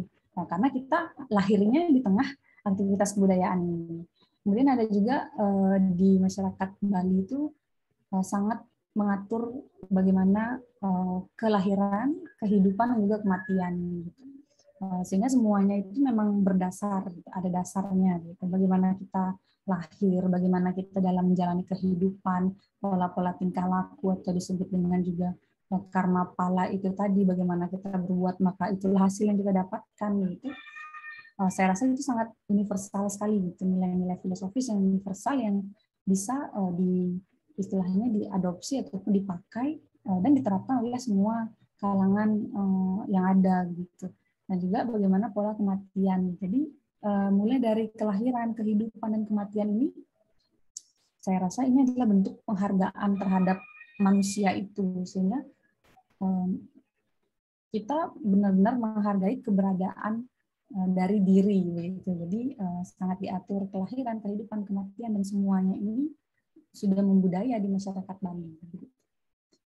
Ada yang paling menarik juga adalah sistem irigasi tradisional atau subak ini tadi. Jadi bagaimana sistem pengairan itu diatur sedemikian rupa di dalam sebuah organisasi yang istilahnya kita sebut dengan subak itu, penanganan subak itu. Jadi pada zaman tersebut istilahnya tidak akan ada yang mana duluan di istilahnya sawahnya diberikan pengairan begitu, yang karena semuanya sudah diatur begitu. Keseimbangan itu sangat dijaga oleh masyarakat Bali yang kita sebut juga di Subak itu sendiri. Bahkan di Subak ini sendiri pun juga sangat tertanam ya pola-pola atau nilai filosofis Trihita Karana itu. Jadi inilah yang membuat kita sebagai generasi muda itu melihat kebudayaan Bali memang adalah nafas atau apa ya, jiwanya kita di Bali begitu. Nah, makanya saya katakan tadi mungkin nilai-nilai yang tadi itu akan sangat diterima dengan bahasa yang sangat sederhana yang kita sebut dengan logika, etika, estetika gitu. Bagaimana logikanya berdasarkan apa dasarnya atau bagaimana hakikatnya gitu ya. Kemudian bagaimana etikanya gitu. Secara sederhana pasti generasi muda itu akan melihat bagaimana lingkungannya gitu. Sehingga masuk di dalamnya di skala patrenya seperti apa, bagaimana tempat, bagaimana waktu, bagaimana aturannya di sana. Generasi muda itu akan meskipun ada beberapa mungkin yang tidak mengindahkan beberapa hal ya, seperti halnya generasi muda ya begitu, dengan gagah dan beraninya gitu, itu mungkin kadang-kadang terlihat tidak mengindahkan etika. Namun sebenarnya apa yang mendasari hal di sana gitu. Namun sebagian besar pasti akan mengikuti pola etika di lingkungan tersebut gitu. Nah, hal tersebut adalah juga mempengaruhi estetika atau keindahan gitu. Ketika kita tahu masyarakat Bali itu sangat istilahnya apa ya, berjiwa seni, memiliki nilai yang seni yang tinggi gitu. Sehingga sebagai pelestari budaya gitu ya, sebagai pelestari budaya untuk mempertahankan budaya itu sendiri, ada sebuah nilai yang bahkan tidak ditemui oleh, mungkin tidak disadari gitu, tidak disadari oleh generasi muda tersebut, sehingga dia terus mau melakukan atau melestarikan budaya gitu. Karena ada sebuah nilai estetika yang dipandang yang pada dirinya yang tidak disadari adalah taksu tadi. Gitu. Nah, jengah tadi yang disampaikan oleh Prof. Suarke tadi. Jengah dan taksu ini sangat banyak sekali hadir atau muncul mulai ketika kita masuk mulai beranjak remaja begitu ya, kemudian ke dewasa, itu jengah dan taksu itu sangat muncul di generasi muda gitu, khususnya di generasi Z gitu. Dengan adanya istilahnya ya budaya yang mulai masuk seperti budaya digitalisasi dan lain sebagainya gitu. Bagaimana sebagai contohnya di masyarakat Bali khususnya generasi muda ketika pandemi ini sudah pasti tidak bisa berkegiatan secara apa namanya langsung begitu ya, ketemu langsung nggak bisa dan lain sebagainya. Banyak sekali generasi muda yang kemudian jengah membuat apa yang bisa dilakukan gitu di tengah-tengah kondisi seluruh dunia seperti ini gitu. Nah, itulah yang apa namanya membuat sebenarnya masyarakat Bali masih bisa istilahnya tetap hidup dan akan selalu hidup karena mereka memiliki budaya yang adaptif gitu. Nah, sehingga di tengah budaya yang seperti ini pun melestarikan budaya seperti menari gitu, yang dulunya mungkin tanpa embel-embel masker dan lain sebagainya, tapi untuk menjaga kesehatan dan beradaptasi dengan kondisi yang terjadi sekarang begitu, masyarakat Bali khususnya generasi muda tetap melanjutkan tradisi budaya begitu ya, seperti menarikan tari sambutan seperti ini, tari Pendem Brahma, dengan berbagai macam cara digunakan gitu, sehingga untuk menjaga kesehatan digunakan ini face it, seperti itulah contohnya budaya-budaya yang adaptif yang ada di Bali. Nah, bagaimana jengah dan taksu tadi? Bagaimana kaitannya dengan budaya Bali yang istilahnya adaptif dan menciptakan sesuatu, dan bagaimana seorang pemuda itu menjaga budayanya di Bali. Nah, ini salah satunya. Jadi kalau biasanya menulis lontar gitu ya, kalau saat ini kita lihat pasti para pengelinsir atau tetua atau senior kita yang lebih sering melakukan hal itu. Tapi saat ini masyarakat juga menerima adanya generasi muda yang mau melanjutkan budaya tersebut begitu. Seperti contohnya mengadakan lomba nyurat aksara Bali atau menulis aksara Bali di lontar. Nah, ini diprioritaskan untuk SMA gitu. Nah, kemudian ada juga yang membuat gebogan atau gebogan itu berbentuk seperti ini ya, seperti di gambar ini. Nah, itu juga terinspirasi dari Chili atau dewinya sawah atau subak, kemudian Dewi Uma dan lain sebagainya. Jadi bagaimana memuliakan Tuhan dengan bentuk seni begitu ya, seni yang ini biasanya tumpukan-tumpukan bunga, kemudian ada apa namanya, daun janur atau busung yang kita sebut di Bali itu diatur sedemikian rupa, dibuat seninya seperti apa untuk biasanya ditaruh sebagai sambutan gitu ya di depan. Nah, kita bisa lihat bahwasanya di sana generasi muda pun juga mulai melestarikan hal ini gitu. Sehingga ditaruh di depan hal-hal seperti ini untuk penyambutan, bagaimana menunjukkan bahwa kita sangat welcome dengan sesuatu dan sangat adaptif begitu. Kemudian ada juga lomba busana adat Kepura dan melatih yang seperti ini gitu. Nah, hal-hal seperti inilah yang generasi muda di Bali itu banyak lakukan. Bahkan di beberapa daerah ada yang membuat lomba ogoh-ogoh mini gitu, yang seperti kita tahu ogoh-ogoh yang seperti pada saat sebelum pandemi kita di Bali sering sekali melaksanakan seperti ini karena ada budaya yang luar biasa di Bali, yaitu seni menciptakan sesuatu dan bahkan menciptakan nilai estetika tadi dengan dasar diri atau taksi tadi, jengah tadi begitu.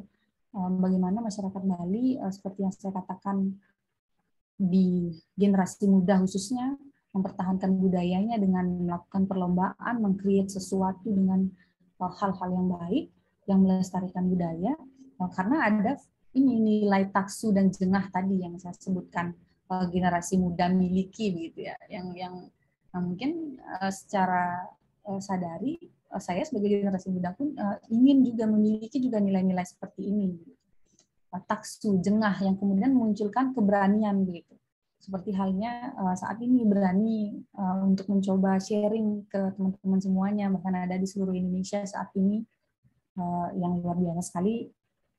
FKPMB Indonesia mengundang saya itu karena ada rasa jengah, karena saya ingin belajar gitu, menyampaikan sesuatu apa yang ada dalam diri. Nah, seperti itu bentuk-bentuk taksu tadi, bentuk jengah itu tadi, seperti yang di masyarakat Bali lakukan, sehingga bagaimana alam pikir, kebudayaan dan pola kehidupan masyarakat Bali itu tertanam bahkan hingga generasi mudanya. Itu karena generasi muda sangat istilahnya memunculkan atau bahkan tanpa disadari itu adanya jengah dan taksu, adanya keberanian dan nilai seni dalam dirinya yang membawa dia untuk melaksanakan misi pelestari budaya. Kemudian misi pelestari budaya ini pun pasti didasari dengan adanya logika, etika, dan estetika yang mengatur istilahnya pola kehidupan masyarakat Bali itu tadi. Nah, itu pun terjadi karena kita memang benar-benar lahir di tengah aktivitas ini begitu. Nah, sehingga generasi Z yang katanya tidak ingin istilahnya ya jarang yang ingin berproses begitu, banyak yang ingin instan dan lain sebagainya, nyatanya generasi Z dengan kebudayaan Bali-nya begitu justru menciptakan hal-hal yang luar biasa begitu. Sehingga istilah-istilah generasi Z dengan kelebihan yang dimiliki kebudayaan atau masyarakat Bali, dan khususnya tidak hanya masyarakat Bali, jengah dan taksu itu bisa menjadi nilai dasar dari pemuda itu untuk selalu mengindahkan atau menciptakan sesuatu atau yang kita sebut dengan taksu itu tadi. Sehingga bisa juga harapannya saya sebagai generasi muda, saya aktif berkegiatan di berbagai kegiatan kepemudaan begitu ya, untuk menularkan semangat-semangat ini, apalagi di zaman-zaman pandemi seperti ini ya, jangan sampai pola kehidupan yang sudah baik, kemudian misi yang luar biasa dan bekal dari dalam diri yang sudah ada dari generasi Z itu sendiri di seluruh kebudayaan yang ada di Indonesia, yang tidak hanya di Bali, itu sampai hilang. Jangan sampai seperti itu. Jadi itulah semangatnya bagaimana generasi muda memandang sesuatu khususnya di Bali. Jadi mungkin semoga ini juga bisa menjadi nilai renungan kita bersama ya di seluruh Indonesia, mungkin, dan akan memajukan kita sendiri dan tidak terpuruk dalam kondisi seperti ini. Nah, mungkin itu saja yang bisa saya sampaikan, Mas Nino.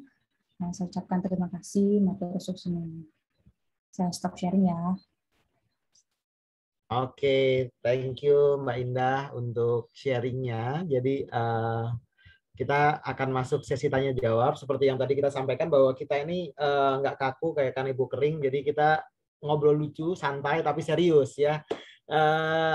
Apa namanya teman-teman, monggo silahkan kalau mau bertanya.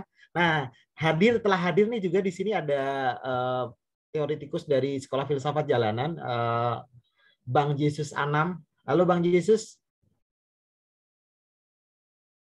Halo Bang Yuno.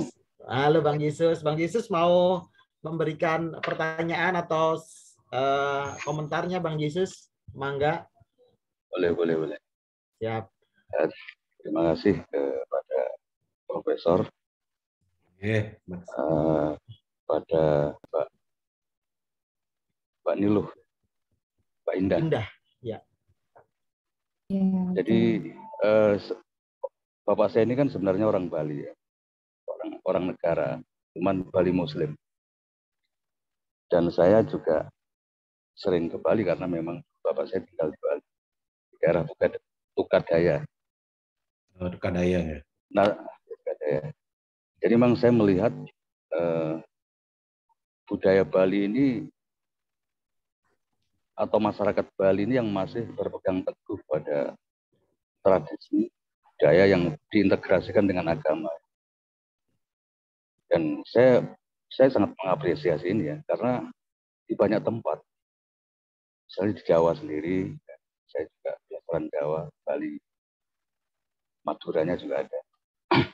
Jadi di Jawa sendiri itu konsepnya ya masih eksis ya, ide-idenya masih eksis, konsepnya masih eksis, tapi secara perilaku ini sudah banyak yang tergerus, sudah hilang. Mungkin di lain tempat juga, ya di Sunda, di masyarakat Sunda juga ide-idenya masih eksis, konsep-konsepnya masih eksis, tetapi perilakunya sudah banyak yang tergerus. Nah, Bali ini tidak ya saya lihat, karena memang agama dan budaya ini integral. Jadi kalau ngomong agamanya orang Bali, yaitu sekaligus budaya orang Bali dan sekaligus filosofinya orang Bali.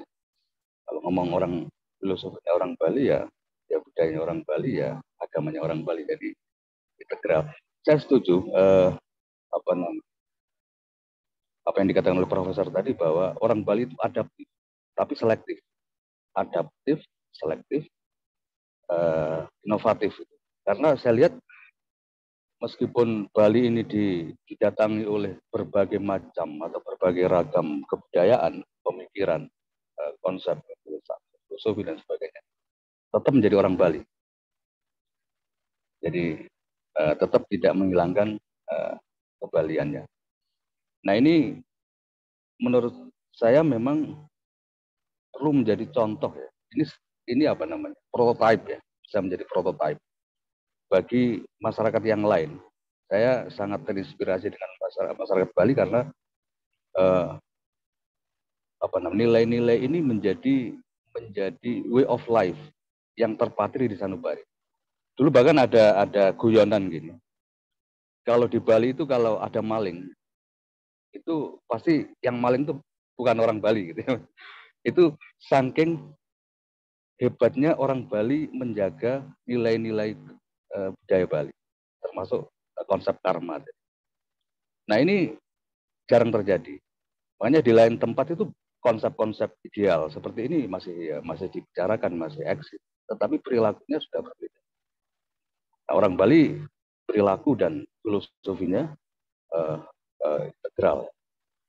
Nah, tapi ada hal yang masih mengganjal pada Profesor dan Mbak Indah yang ingin saya tanyakan mengenai stratifikasi sosial gitu ya. Mungkin nanti bisa dijelaskan. Bagaimana konsep orang Bali mengenai ekualitas? Karena sekilas saya melihat masih ada tingkatan dalam, ada kelas-kelas ya, ada kelas-kelas dalam masyarakat. Saya yang kelas Brahmana, kelas Waisa, kelas Sudra dan sebagainya masih ada. Saya pikir itu aja dulu. Terima kasih. Thank you Bung Jesus Anam untuk pertanyaan dan tanggapannya. Jadi Prof. Nyoman dan Mbak Indah dan Bapak Ibu semua, Bung Jesus ini teoretikusnya dari Sekolah Filsafat Jalanan. Beliau asli dari Banyuwangi ya, Bung Jesus ya. Banyuwangi, ya, Banyuwangi, tapi campuran Bali dan Madura. Jadi campuran Bali dan Madura. Oke, monggo Prof. Nyoman untuk atau Mbak Indah tadi untuk menjawab dari pertanyaannya Bung Jesus mengenai tentang strata sosial mungkin ya. Silahkan, Prof. Ya, terima kasih. Salam kenal, Bung Jesus Anam ya. Salam kenal, Profesor. Ya, mengenai kalau di stratifikasi sosial atau kelas sosial itu di Bali disebut dengan wangse sebenarnya. Jadi kalau kasta itu agak susah dia bilang, tapi kemudian wangse ini menjadi salah satu identitas sosial masyarakat Bali.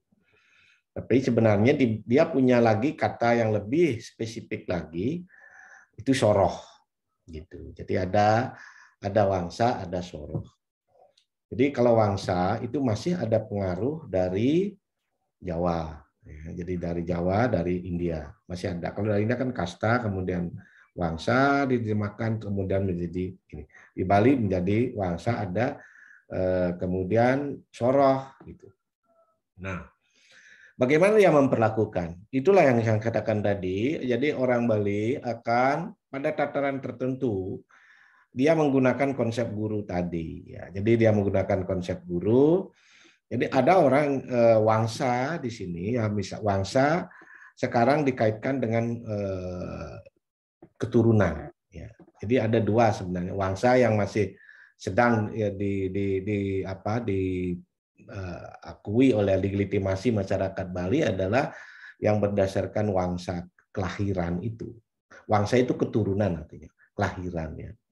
Jadi kelahirannya saja dia sebagai misalnya Brahmana, ada Ide Bagus, Ide Ayu, Ide Wayan gitu ya, atau Satria Dalem misalnya, Anak Agung, Cakorde gitu ya, Ide Dewa gitu. Kemudian itu dari segi wangsa. Tetapi di dalam perlakuannya, ya perlakuannya sehari-hari dalam kehidupan masyarakat dengan kemajuan ini, itu etikanya tetap ada. Jadi etikanya tetap ada. Karena apa? Itu di satu sisi bukan hanya feodalismenya, tetapi di sisi lain itu justru bentuk salah satu media juga penanaman karakter itu, etika kesusilaan itu. Jadi kalau orang Bali sudah terbiasa menghormati orang-orang ya dengan sistem stratifikasi sosial, maka siapapun orang luar Bali pun akan diperlakukan seperti itu, gitu. Menghormatinya seperti itu. Jadi dia tidak feodal. Orang Bali sebenarnya nggak feodal ya. Jadi dia akan panggil jero, gitu ya misalnya. Kalau dia tidak kenal dia panggil jero, gitu. Jadi orang luar pun akan diperlakukan seperti itu. Nah ini nilai positif dari yang disebut wangsa tadi. Jadi itu masih berlaku ya di Bali dan itu masih dilegitimasi di dalam kehidupan sosial masyarakat Bali sebagai satu identitas masyarakat Bali. Walaupun sebenarnya tidak semua suku Bali menggunakan wangsa itu. Ada juga suku Bali yang yang menyebut diri atau yang biasa kita di Bali menyebut Baliage ya. Baliage dia tidak mengenal lagi yang namanya wangsa itu. Dia satu, sudah sama gitu ya. Jadi kalau di Bali itu wangsanya ada dua sih sebenarnya, yang dia sebut Triwangse dan Jabe gitu. Kelompok klasifikasinya dua, Triwangse dan Jabe. Triwangse ini yaitu tadi Ide Bagus, Ksatria Brahmana, Ksatria, Waisya disebut Triwangse. Di luar Triwangse ini dia sebut Jabe. Jadi tidak ada di Bali yang namanya Sudra, itu tidak ada.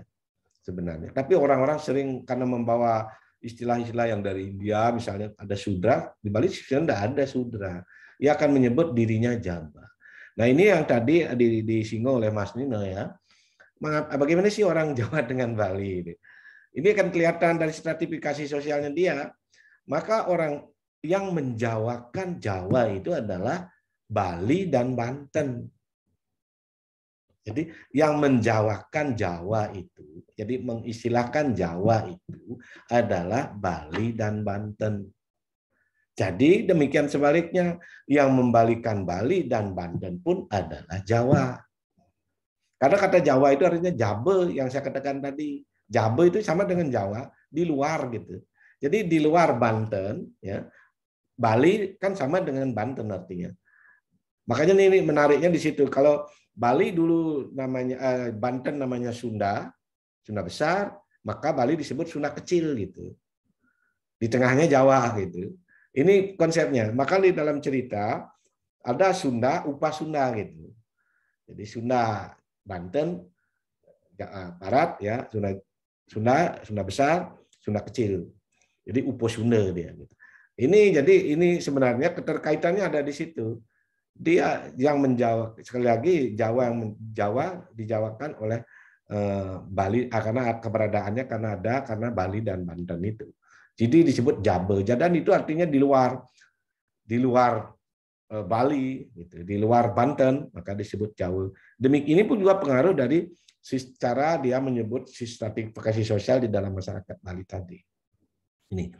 Nah, saya katakan tadi yang di Bali karena tidak ada istilah apa namanya tadi itu Sudra ya. Justru Jabe dan Jabo itu disebut pare gitu. Jabo itu disebut pare. Sehingga di dalam kerajaan Bali itu ada 3 hal yang tidak boleh terlepaskan. Pura, puri, pare.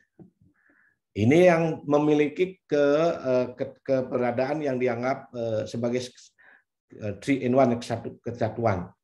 Sehingga perlakuan orang Jabe sekarang, apalagi dengan kemajuan zaman sekarang ini, itu sudah dengan orang yang Triwangsa tadi berkesamaan, jadi bersederajat gitu.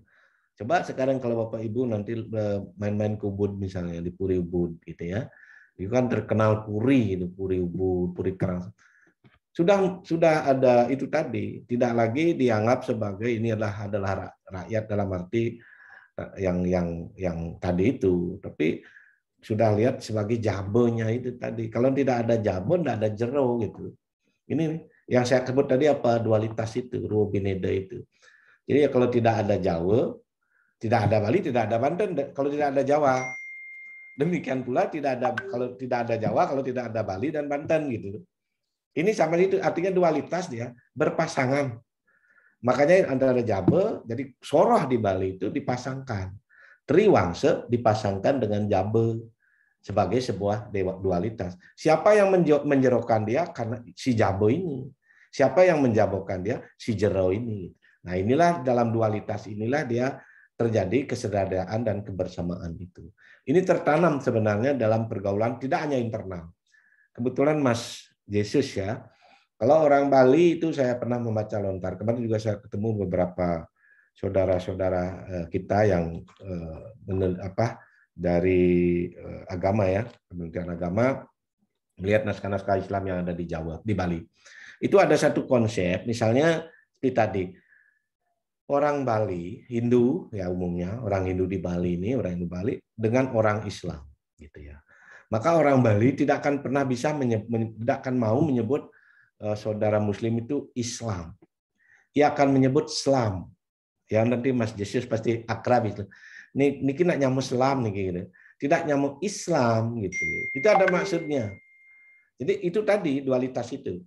Dia menggunakan konsep dualitas. Selam itu mengapa dia menyebut selam? Selam itu akan dianalogikan dengan selam, hitam. Jadi selam.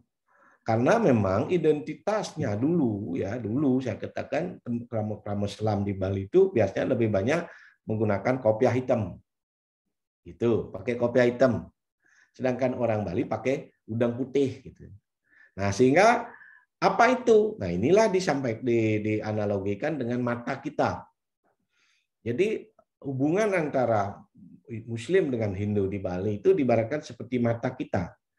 Jadi netra namanya. Jadi hitamnya adalah Muslim, selam, putihnya adalah Hindu.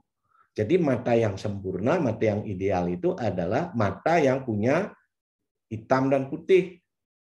Itu berpasangan di sana. Jadi kalau hanya putih saja nanti dia katarak kan dia.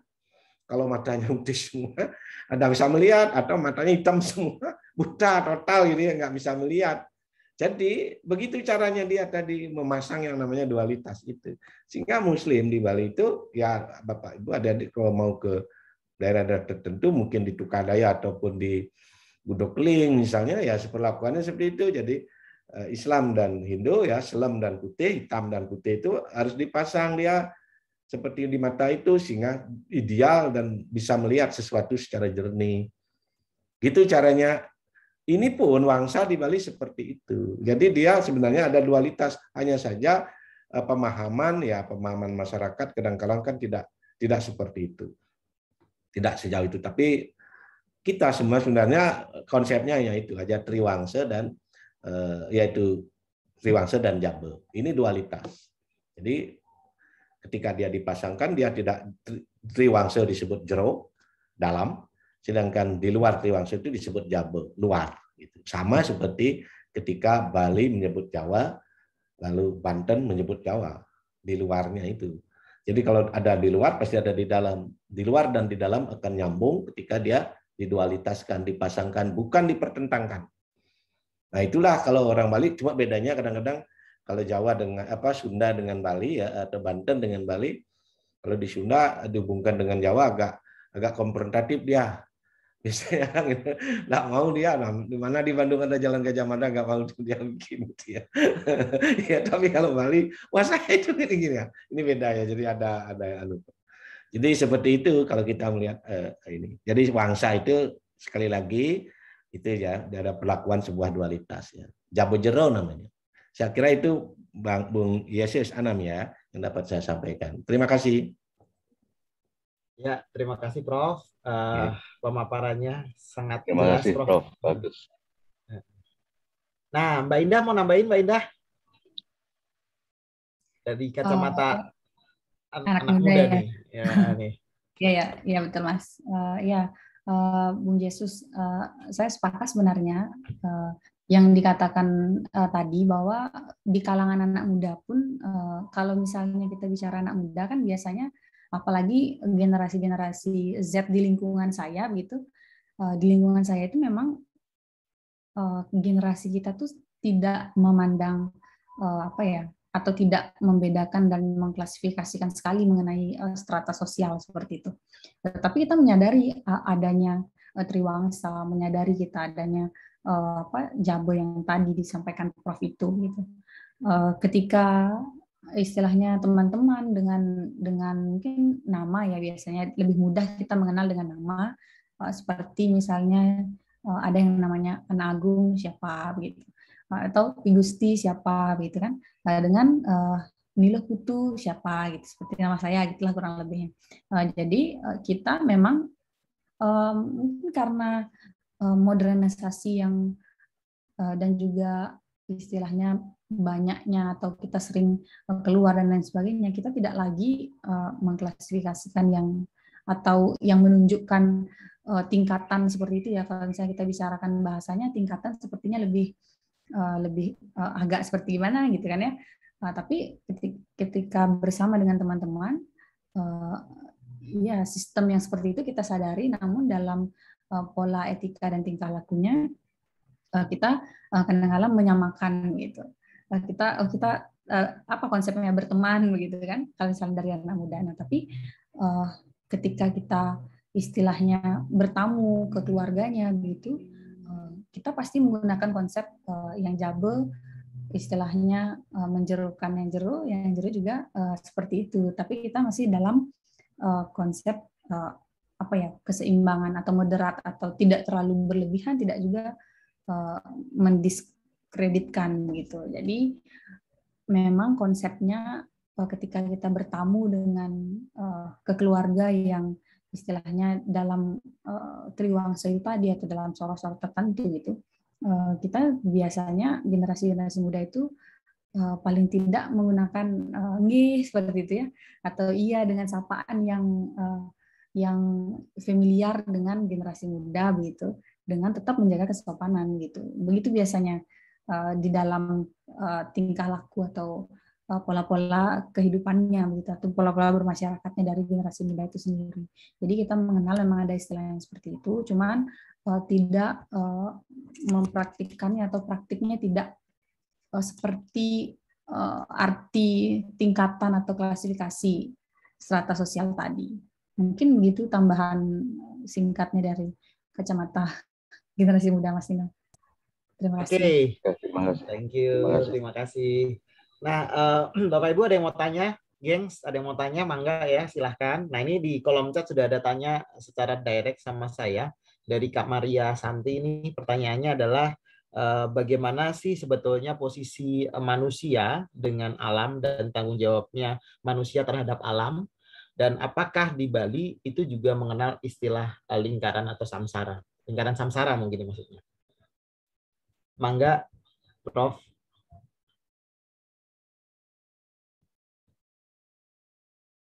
Baik, terima kasih pada Mbak yang tanya tadi ya. Yang pertama, tadi saya juga Indah juga menyampaikan ketika hubungan antara manusia dengan alam itu bisa kita lacak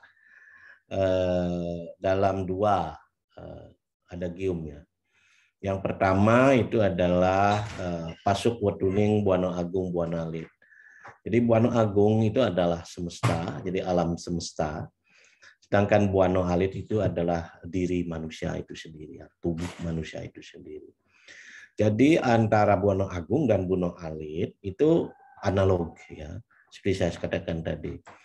Jadi misalnya kalau ada zat cair di alam semesta, di tubuh juga ada zat cair. Zat padat di alam semesta, di tubuh juga ada zat padat, zat panas, dan seterusnya.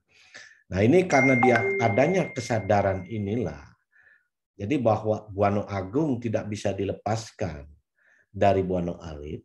Jadi sehingga menjadi way of life-nya orang Bali untuk bagaimana ya harus memperlakukan alam. Di sini ya memuliakan alam. Ya. Saya ambil contoh misalnya ya, binatang. Binatang itu di Bali disebut wewalungan. Jadi binatang-binatang yang biasa disembelih ya, bukan ini mohon maaf nanti kadang-kadang teman-teman melihat itu orang Bali suka membunuh binatang gitu. Sebenarnya tidak, orang Bali tidak suka membunuh binatang. Ia hanya menyembelih binatang ketika diperlukan. Ya itu, jadi menyembelih. Jadi kalau membunuh dengan menyembelih itu beda. Jadi kalau membunuh ya sembarang dikemplang kepalanya mati dia. Tapi kalau menyembelih dia pakai ritual. Makanya ritualnya disebut mapepada namanya. Jadi dia memuliakan binatang. Karena apa tadi? Karena dia menyebut bahwa patik wenang. Jadi patik wenang dia bisa dibunuh, disembelih karena dalam keperluan itu. Kemudian dia sebut walungan. Ya. Walung itu artinya tulang. Jadi binatang-binatang itu adalah sama dengan tulang-tulang diri manusia. Itu dia memperlakukan. Bayangkanlah kalau binatang itu kita perlakuan tidak baik, sama saja merusak tulang-tulang yang ada di dalam diri kita. Itu filsafatnya kalau di dalam baca lontar Kumartatu. Sehingga dia memperlakukan dan dia memuliakan binatang itu. Buktinya apa? Yaitu tadi, ia mengklasifikasi binatang ke dalam soroh-sorohnya. Oh ini binatang ekopade, duipade, caturpade, dan seterusnya dia klasifikasi dulu, lalu dia melakukan perlakuan-pelakuan, pemuliaan-pemuliaan terhadap binatang tadi. Sama seperti memuliakan, memperlakukan tulang-tulang yang ada di dalam dirinya. Makanya binatang pun dibuatkan ritual yang namanya tumpah kandang. Itu. Tumbuh-tumbuhan juga sama. Jadi tumbuh-tumbuhan itu dia akan mengandung konsep orang Bali memelihara alam dalam tadi floranya, itu dia menganggap bahwa silih pati tadi. Silih pati, silih urip dengan tumbuh-tumbuhan. Misalnya saja dia dengan mudah misalkan makan dari tumbuh-tumbuhan. Obat-obatan dia ambil dari tumbuh-tumbuhan. Ya, makanan minuman dari tumbuh-tumbuhan. Rumahnya diambil dari tumbuh-tumbuhan. Kemudian apa lagi? Tempat sucinya, pelinggihnya dia gunakan juga tumbuh-tumbuhan. Gitu. Bahkan dia mati pun diantar oleh tumbuh-tumbuhan. Nah, jadi dengan inilah dia menyadari bahwa tumbuh-tumbuhan yang itu akar sama juga yang dia sebut dengan di dalam dirinya. Jadi ada urat-urat akar di dalam tubuhnya. Sehingga dalam memperlakukan tumbuh-tumbuhan, alam flora, dia sama menganggap dirinya bagaimana dia melakukan urat saraf yang ada di dalam dirinya. Seperti itu cara dia memulai. Maka tumbuh-tumbuhan pun dibuatkan pemulihan tersendiri dengan hari khusus yang namanya tumpek bubuh atau tumpek pengantar. Ya, jadi seperti itu. Dia pemulihan-pemulihan antara alam dengan manusia. Jadi berbasis tadi itu. Nah, kemudian di dalam kerangka yang bersama hubungan harmonis tadi, itulah yang salah satu yang disebut tadi dalam palemahan, hubungan manusia dengan alam itu. Di dalam Trihita Karana disebut palemahan tadi, hubungan harmonis antara manusia dengan alam sekitarnya, alam lingkungannya itu. Jadi di situ karena itu tadi manusia Bali sangat menginginkan yang namanya harmonisasi, keseimbangan. Dia selalu di situ dan artinya apa? Ketika dia tidak berada dalam keseimbangan, kalau ketika orang mengatakan keserasian, keseimbangan atau keharmonisan, itu berarti ia merasa dirinya tidak dalam keadaan seimbang. Itu. Jadi kalau sama seperti kita ketika mengatakan itu timur, kita menganehkan diri kita berada di barat. Seperti itu tadi, sehingga orang Bali selalu menganehkan dirinya tidak dalam keseimbangan itu, makanya dia selalu mencari keseimbangan tadi. Itu, dan dia tidak mau terikat karena dia dalam embang itu tadi. Nah, di situ cara mempermainkan. Nah, apakah ada istilah samsara? Ada. Jadi samsara itu begini, kalau kita lihat ada punarbawa, kelahiran kembali. Ini mohon izin kalau saya sampaikan bahwa di Bali itu ada 5 serada. Brahman, Tuhan, tunggal. Jadi Brahman, orang Bali sangat percaya dengan keberadaan Tuhan. Yang disebutnya Hyang Widi. Gitu. Jadi di samping ya yakin ada Hyang Widi yang saya sebut tadi, yang orang Bali menyebut emang, acintia juga disebut paya juga masuk. Dan itu biasanya di dalam konteks Bali disebut Siwa, gitu ya. Dalam Siwa Siddhanta. Yang emang, dia percaya dengan Brahman, percaya dengan Hyang Widi. Kemudian dia percaya juga, yakin dengan adanya Atman. Jadi arwah Atman, percikan Sang Hyang Widi yang ada di dalam tubuh makhluk hidup. Nah, yang ketiga ini tadi karma pala. Karma inilah yang sebenarnya ketika Tuhan, jadi katakanlah mempercikkan dirinya di dalam tubuh makhluk hidup, terutama manusia. Kalau ini kita samsara, jadi terutama manusia, ya akan di situ terikatlah dia oleh karma ini. Terikatlah dia oleh karma ini. Semakin mulia karyanya dia, subha karma, jadi berkembang perbuatan-perbuatannya suci, maka samsaranya semakin jauh. Ya, tetapi kalau dia masih terikat banyak tentang oleh asubha karma, jadi karma wasananya, maka samsara semakin dekat, kelahiran kembali. Sehingga di Bali, kalau kita lihat, saya bermain angka begini. Jadi tadi Brahman itu yang sebut dengan Om, angka 1 dia. Kalau kita bermain dengan angka, jadi di Bali ada namanya mistik juga angka ya, Neptu. 1 Hyang Widi, Tuhan yang esa. Kemudian dia akan menjemah menjadi roh leluhur ya. Maka disebut apa? Ang dan Ah, Ruh Bineder, Meme dan Bape. Disebut juga Dewa Hyang, Dewata, banyak sebutan. Jadi 2. Tetapi di antara 2 ini kemudian ketika muncul maka ada 3. Jadi 3 itu disebut murti. Ketika Tuhan murti maka disebut trimurti. Itu masih dalam linearitas. Jadi ketika menghubungkan linearitas, di mana nanti samsara itu muncul? Linearitas murti, kemudian kalau linearitas berarti harus ada vertikal. Begitu. Jadi linearitas ini mengindar dia bermutar 3 kali 3 menjadi 9, makanya disebut pengidar di Bali. Itu kalau gambaran dunia baru setengah bola. Untuk menjadi bola yang utuh, 9 itu harus ditambah 3, makanya jadi 12. 12 inilah titik tolak tadi, ya, samsara itu. Ketika kemudian 12, ini kalau orang Bali disebut, nanti adik-adik kalau yang ke Bali itu disebut ngerorasin, ya. Jadi upacara orang Bali itu ngerorasin. Jadi di situ 12 kali 3 menjadi 36.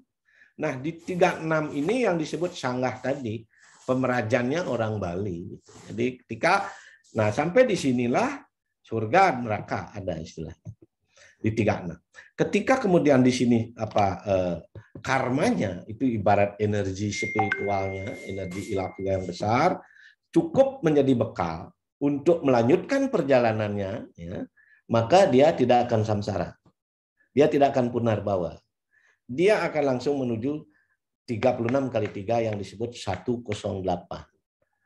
Jadi itu genitrinya orang Bali itu jumlahnya 108, 108.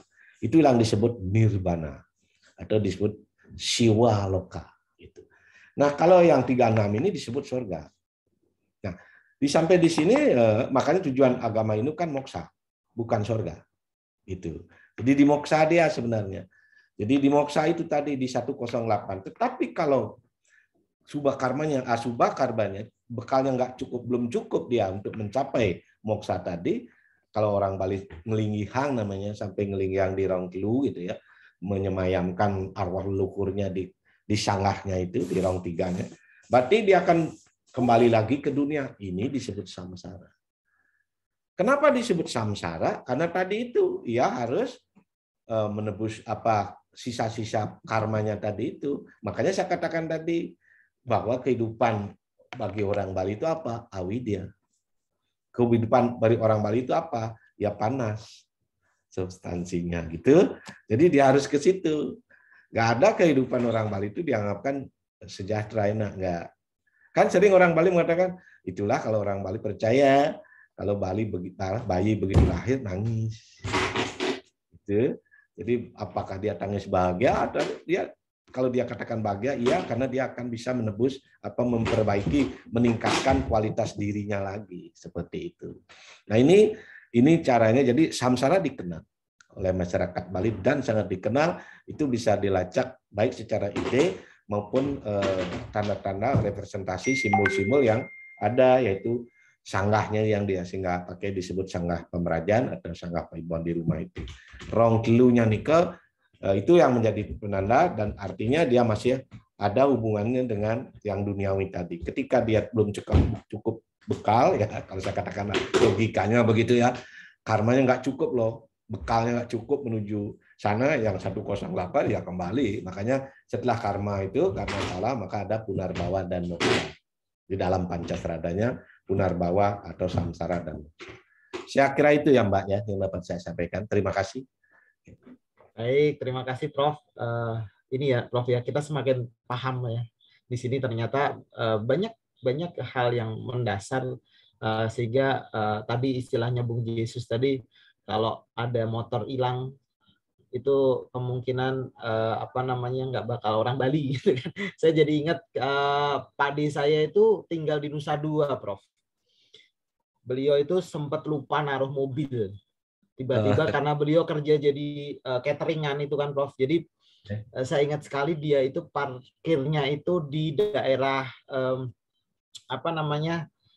yang dekat ada tempat doa agama banyak itu loh, Prof. Ada 6 atau ya itu yang ke arah mana itu saya lupa itu. Uluwatu. Uluwatu ya, Prof ya. Dia lupa mobilnya tinggal di situ. Terus saya tanya, Pak De, itu enggak hilang? Alah, hilang nopo. Orang bakal hilang, dalam bahasa Jawanya seperti itu. Ya. Gak bakal hilang gitu ya, Prof ya. Jadi itu mungkin karena itulah ya samsara ajarannya tadi itu ya. Karma pala itu yang ini. Karma pala yang siap, Prof. Thank you, Prof. Mbak Indah, ada tambahan?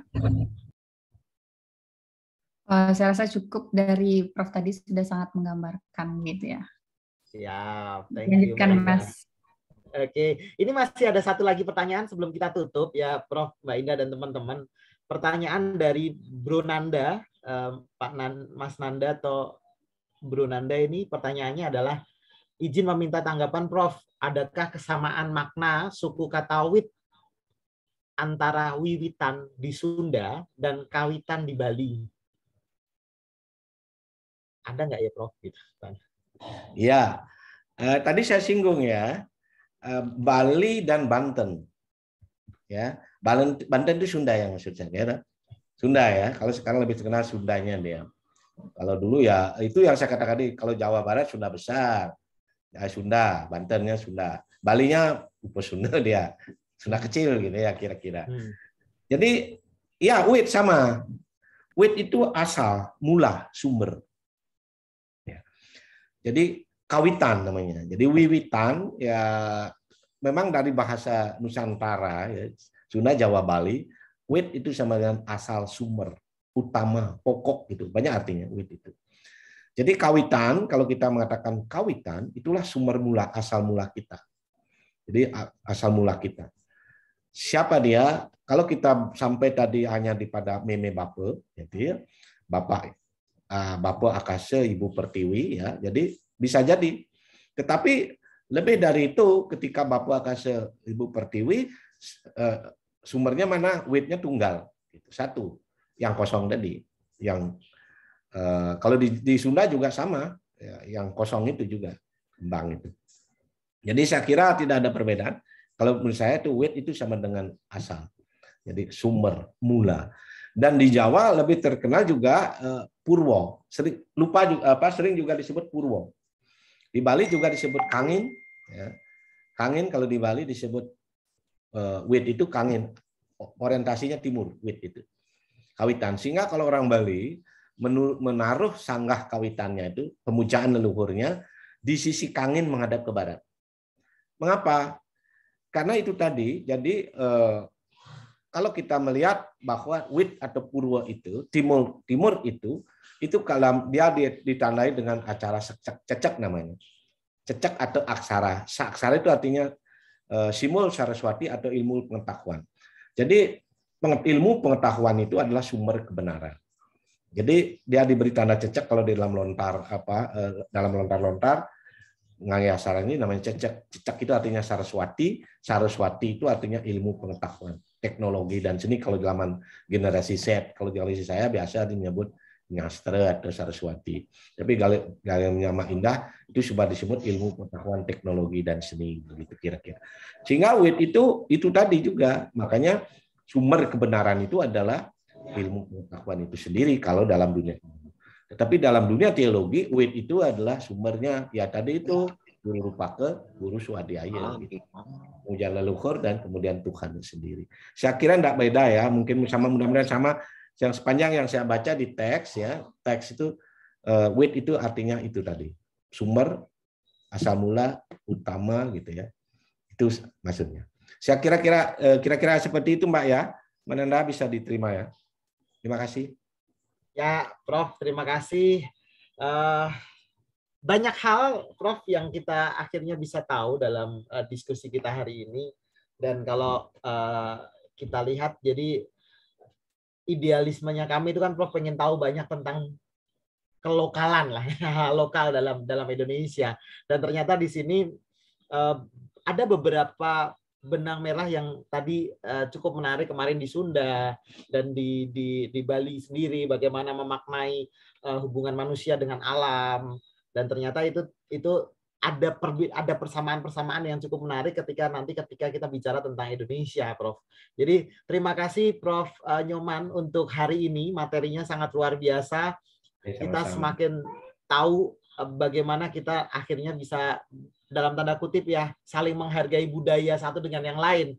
Karena banyak zaman sekarang tuh nyinyirers ya gitu ya Mbak Indah ya kalau orang muda ya, banyak yang nyinyir ya kan dengan apa yang dihidupi yang kadang-kala ternyata itu memiliki makna yang sangat dalam ketika dihidupi. Terima kasih Prof Nyoman untuk waktunya, untuk sharingnya yang luar biasa Prof. Kita semakin tahu tentang Bali akhirnya. Terima kasih juga Mbak Indah untuk waktunya, sharingnya untuk bersama-sama dengan komunitas kami. Kita sama-sama belajar tentang Bali.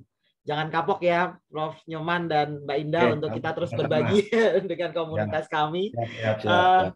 Terima kasih sekali lagi untuk teman-teman yang hadir di acara kita pada hari ini. Ini ada Pak Mas Nanda, terima kasih Prof. Bu Indah, Mas Indra. Semoga lanjut terus diskusi seperti ini. Ya, kita akan lanjutkan bulan depan rencana kalau nggak Jawa kita akan ke budaya Batak. Ya, jadi kita akan diskusi lagi. Nah, di sini juga ada Pak Alphonse. Ternyata Pak Alphonse, halo. Beliau dari Direktur Eksekutifnya LKPMBI.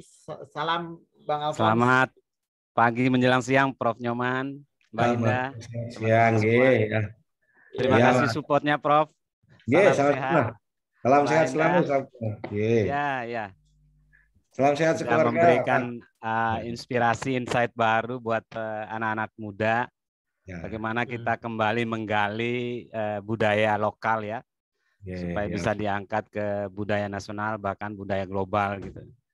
Itu dari kami atas nama LKPMB Indonesia menyampaikan ucapan terima kasih banyak Prof. Semoga pengalamannya, Mbak Indah juga. Semoga kedepannya terus bisa bersinergi dan berkolaborasi untuk kebaikan bersama. Itu dari kami. Salam sehat Prof. dan Mbak Indah. Terima kasih. Terima kasih. Selamat siang. Salam Pancasila. Salam Pancasila. Salam Pancasila. Terima kasih. Prof, ini ada pertanyaan dari teman-teman. Boleh nggak Mbak Indah sama Prof untuk materinya tadi di-sharing? Oh, boleh. Untuk Boleh saya sharing lewat mana ya? Nanti Mbak Indah juga minta materi. Oh iya. Ya nanti saya kirim ke Mbak Indahnya, nanti Mbak Indah yang mentransfer ya. Saya izin nanti minta nomor Prof juga ya Prof untuk kita kontak Prof. Ya. Oh, nomor saya 081. Nanti saya japri nggak apa-apa Prof? Ya bisa.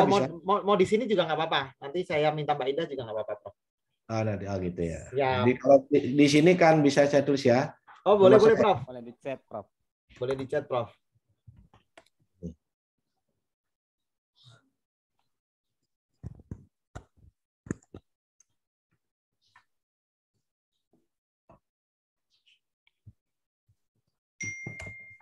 Ya, itu nomor saya. Ya. Ini. Sudah di chat. Oh, di chat ya, Prof. Ya, di chat ada. Di chat ada teman-teman. Nanti kalau ini materinya saya nanti akan secara khusus minta lewat Mbak Indah ataupun langsung ke Prof. Nyoman untuk dua materi dari Mbak Indah dan Prof. Nyoman. Sekali lagi saya ucapkan terima kasih. Salam sehat selalu. Salam moderasi. Salam Pancasila. Salam kebahagiaan. Terima kasih semuanya. Om Swastiastu, Prof. Terima kasih semuanya. Semuanya salam sejahtera. Sampai ketemu lagi. Terima kasih, Prof. Terima kasih untuk semuanya moderator. Terima kasih. Salam sehat semuanya. Terima kasih. Salam sehat. Salam Indonesia. Salam Indonesia. Salam Indonesia. Ya.